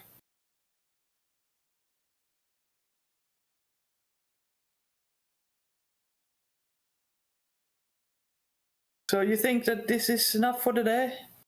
We're Don't getting want there. to make it like too long. We're getting there. Mm-hmm. We have I just like to say that Eddie did a good job. You guys are cracking job there. Unless you've got a few other questions, I'm happy to be there. I've nothing more to say. I've not got an axe to grind. Do you know what I mean? I've said my side of it. So unless there's any other questions to answer, which I'd happily do, nothing to add. Well, how are you guys going to continue? Are you still going to be making Ballbusters? Are you still doing QE lives? Yes. What are you going to do? Are you going to do it every week, every Saturday? What's the deal? What can people sort of expect from you guys from now on? No Ballbusters. That'll be QE live, and we'll go on pretty much a similar schedule.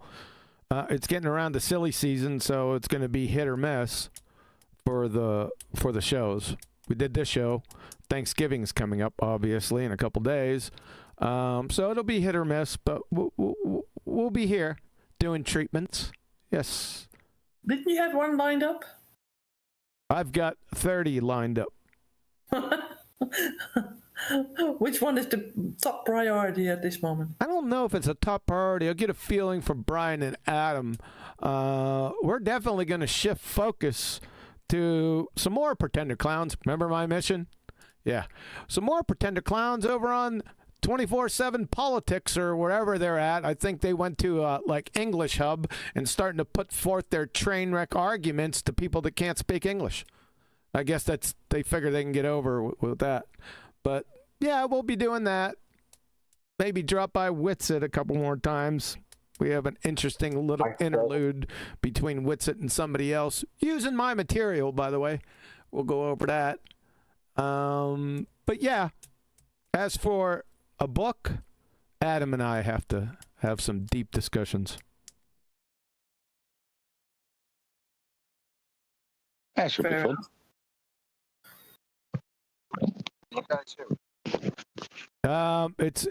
It's real. It was better before, Chocolate. Try it again.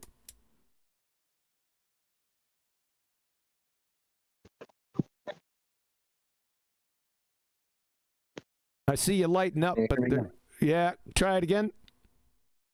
Can you hear me? Yeah, we got you now, man. What's up? This guy. After all that.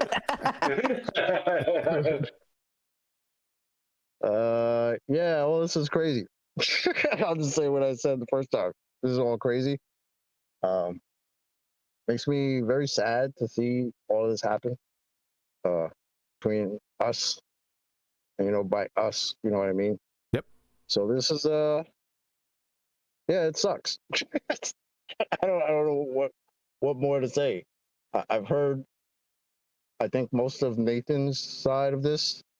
I've been listening for the past hour, so I've pretty much heard you guys' side. So I don't know. It's just, like I said, it just makes me sad that it's come to this. You know what I mean? Yep. Me too, Chocolate. Me too. Totally. Yeah. But like personally, because like you try to say I had no involvement directly with the book, even though sometimes when I tried to interject, it was like, chocolate shut up. I said, what the heck? It wasn't only that. It was not only. Oh, so I'm the bad guy again. That's fine. Yeah. Release the tapes. Yes, you are the bad guy. Release the tapes. Yeah, Betty, he can't release the tapes. Remember, Adam said he can't do that. Yeah, well, the make clips of you saying that. Like that. Even if he could, it would be nails in his coffin. Well, he could release it to you personally. Yeah, I can't do that. So, Chocolate, you're welcome back here anytime, sir. I appreciate that. Yep. Why wouldn't you be? Yeah, I don't know. Why wouldn't I be exactly? Exactly. That would be my question. Yeah. But Are we going to have? I'll still stop by here, but I'm still gonna go to FED because That's fine. I'm not choosing sides here. Sure. As me, as far as I'm concerned, you're all my friends. Sure. And this, to me, is great disappointment because from what I thought, this was supposed to be like the culmination of FED and everything we've done all these years, and now it seems like just drama. Everything that who's done? Did you say we? Yeah. Yeah, that's what I thought you said. Say it again. We. Yeah. Thank you. Good Thank choice you. of words. But yeah, man. I don't know. I do hope somewhere over the rainbow this can be resolved somehow or another. But from what I've heard from kind of both sides, it doesn't sound like it. But I'm gonna try to keep the hope alive a little bit because this is all crap as far as I'm concerned. Yes, sir. So. Absolutely agree. It's a heap of rubbish that didn't need to happen. And it's mainly happening because someone doesn't understand the word we is important. Yeah. Yeah, but other than that, I hope everyone's doing all right. Classy, Betty. I haven't seen the girls, ladies in a while, so. Yeah, we're doing great. As a matter of fact, I should say this, QE, before you end it. Booger, What? will you say super chat? Super chat. You got a couple. Go on. Let me go to it.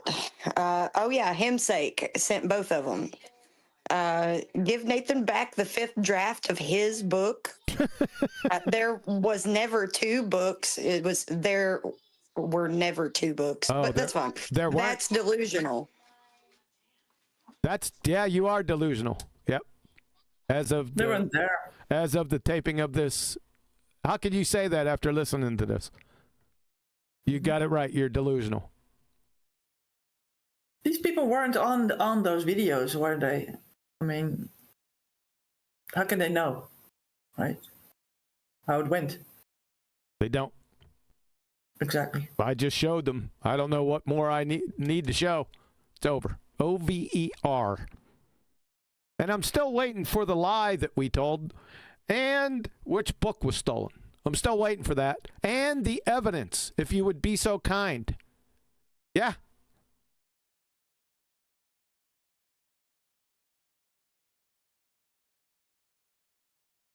Okay. That have better chances distilling Alexander the Great's tears out of Euphrates than to come up with something coherent.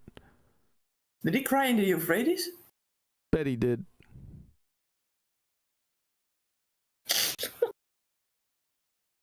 Okay. All right. Anything else from Flatsy or Brian before we close up shop?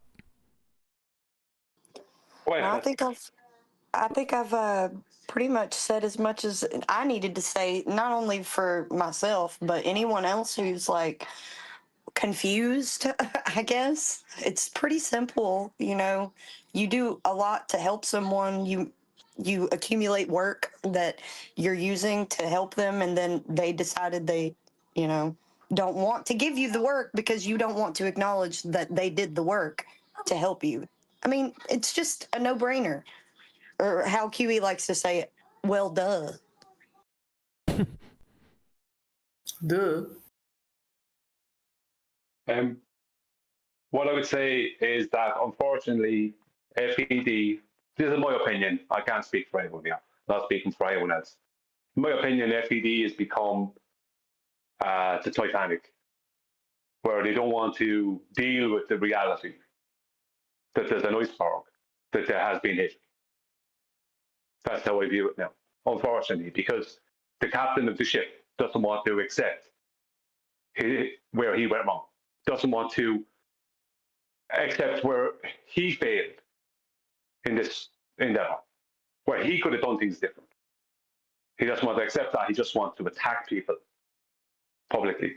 You know? Well, to be fair and to have some nuance there, there's a lot of stuff probably about, you know, Nathan authoring a book in the first place that we don't know about because clearly he didn't write what was the drafts before because of that quantum gravity section that would like that could not have come from Nathan. There's no way.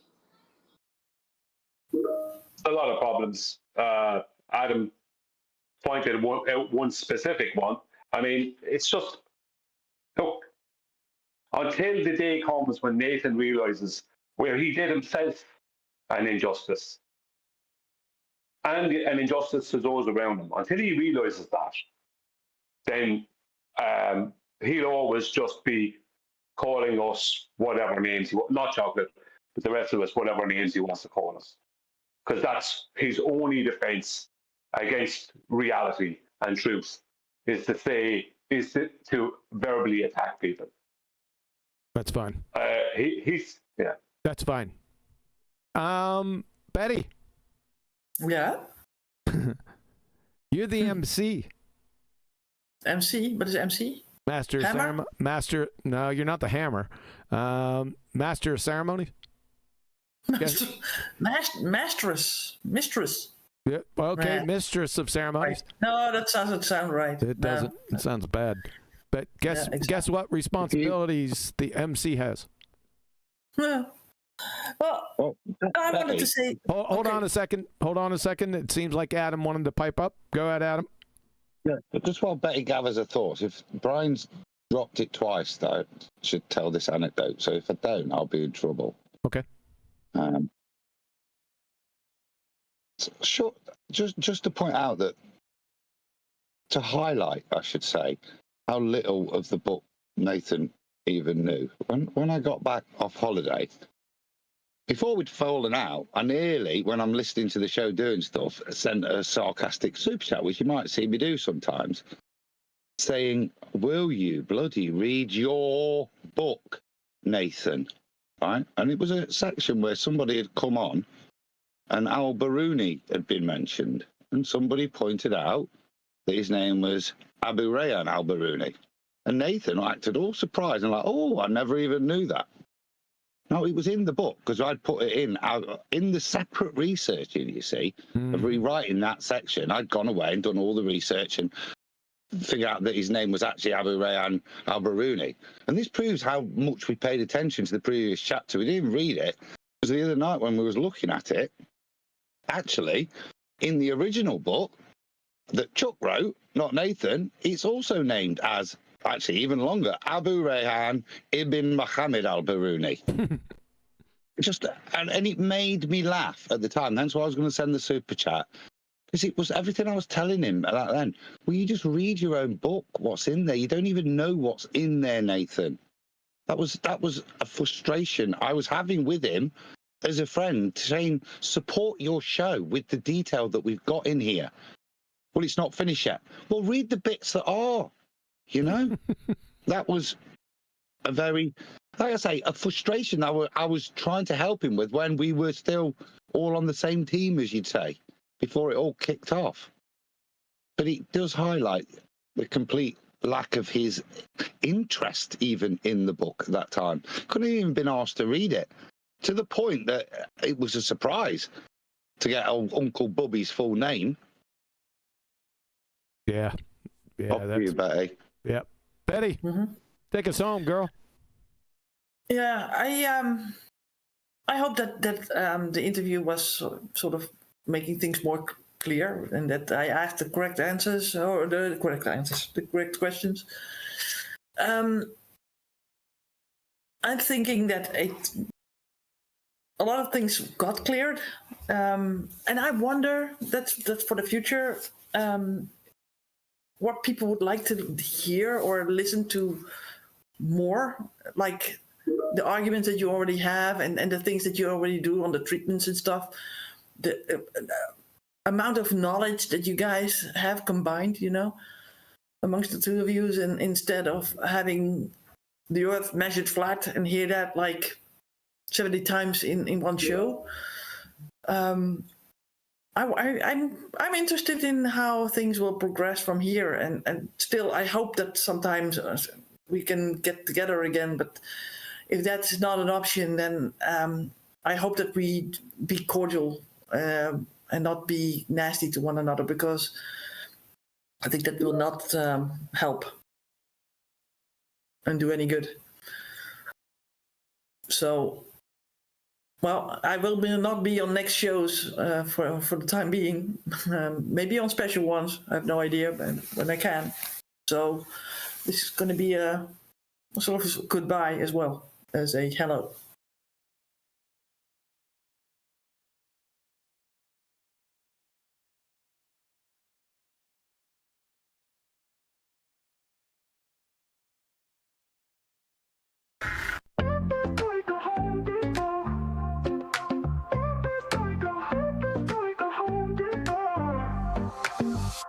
step up in this game like I'm hammering nails. Earth so flat, plain, listen up, I'll tell you tales. Home Depot vibes on my tools, no fails. Level up my vision while the world just derails. Jared said it first, now I'm chasing the truth.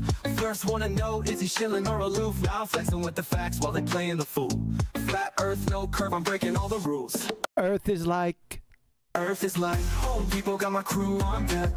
Home Depot, we ballin'. All this knowledge better show respect. Home Depot, flat earth, they saying no way, but we out here grind. Home Depot, motivated, determined, leave the lies behind. Like a Home Depot. Rolling deep through Antarctica, you know what's up. Snowflakes in the air, yeah, we sipping from the cup. Well, Duffy said, trust me, I came out of the blue. Started from the hustle, now I'm building my crew. Wait, I'm stacking up truth like I'm lumber from the store. Got the blueprint, baby, I'm ready for war. See the horizon straight, no dip in my sight. Thug life on the flat, bringing knowledge to the Earth is like Earth is like Home Depot, got my crew on deck. Home Depot, we ballin'. All this knowledge better show respect. Home Depot, flat earth, they saying no way, but we out here grind. Home Depot, motivated, determined, leave the lies behind. So I'm here to break walls, I'm kicking down doors, hash street life, I'm hustling, what's mine is ours. A whole new vision, we gon' stack and we gon' rise. With my crew by my side, we defy all the lies. you know. Earth is like Home Depot, got my crew on deck. Home Depot, we ballin'. All this knowledge better show respect. Home Depot, flat earth, they saying no way, but we out here grind. Home Depot, motivated, determined, leave the lies behind. So remember this hustle, keep your eyes on the prize. Earth is flat like a board, like the ones on a 5. We'll build this place together, ain't no mountain too high. Home Depot mindset, we gon' reach for the sky. Yep. Yeah.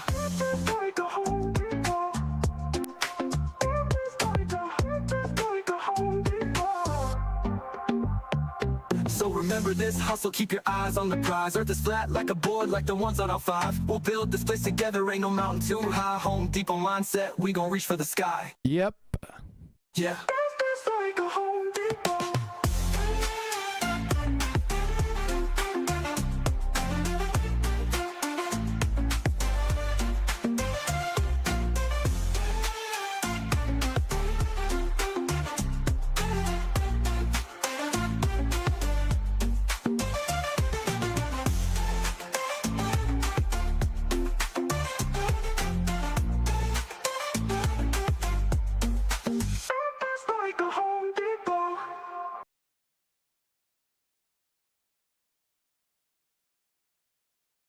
Quantum mechanics is beyond retarded.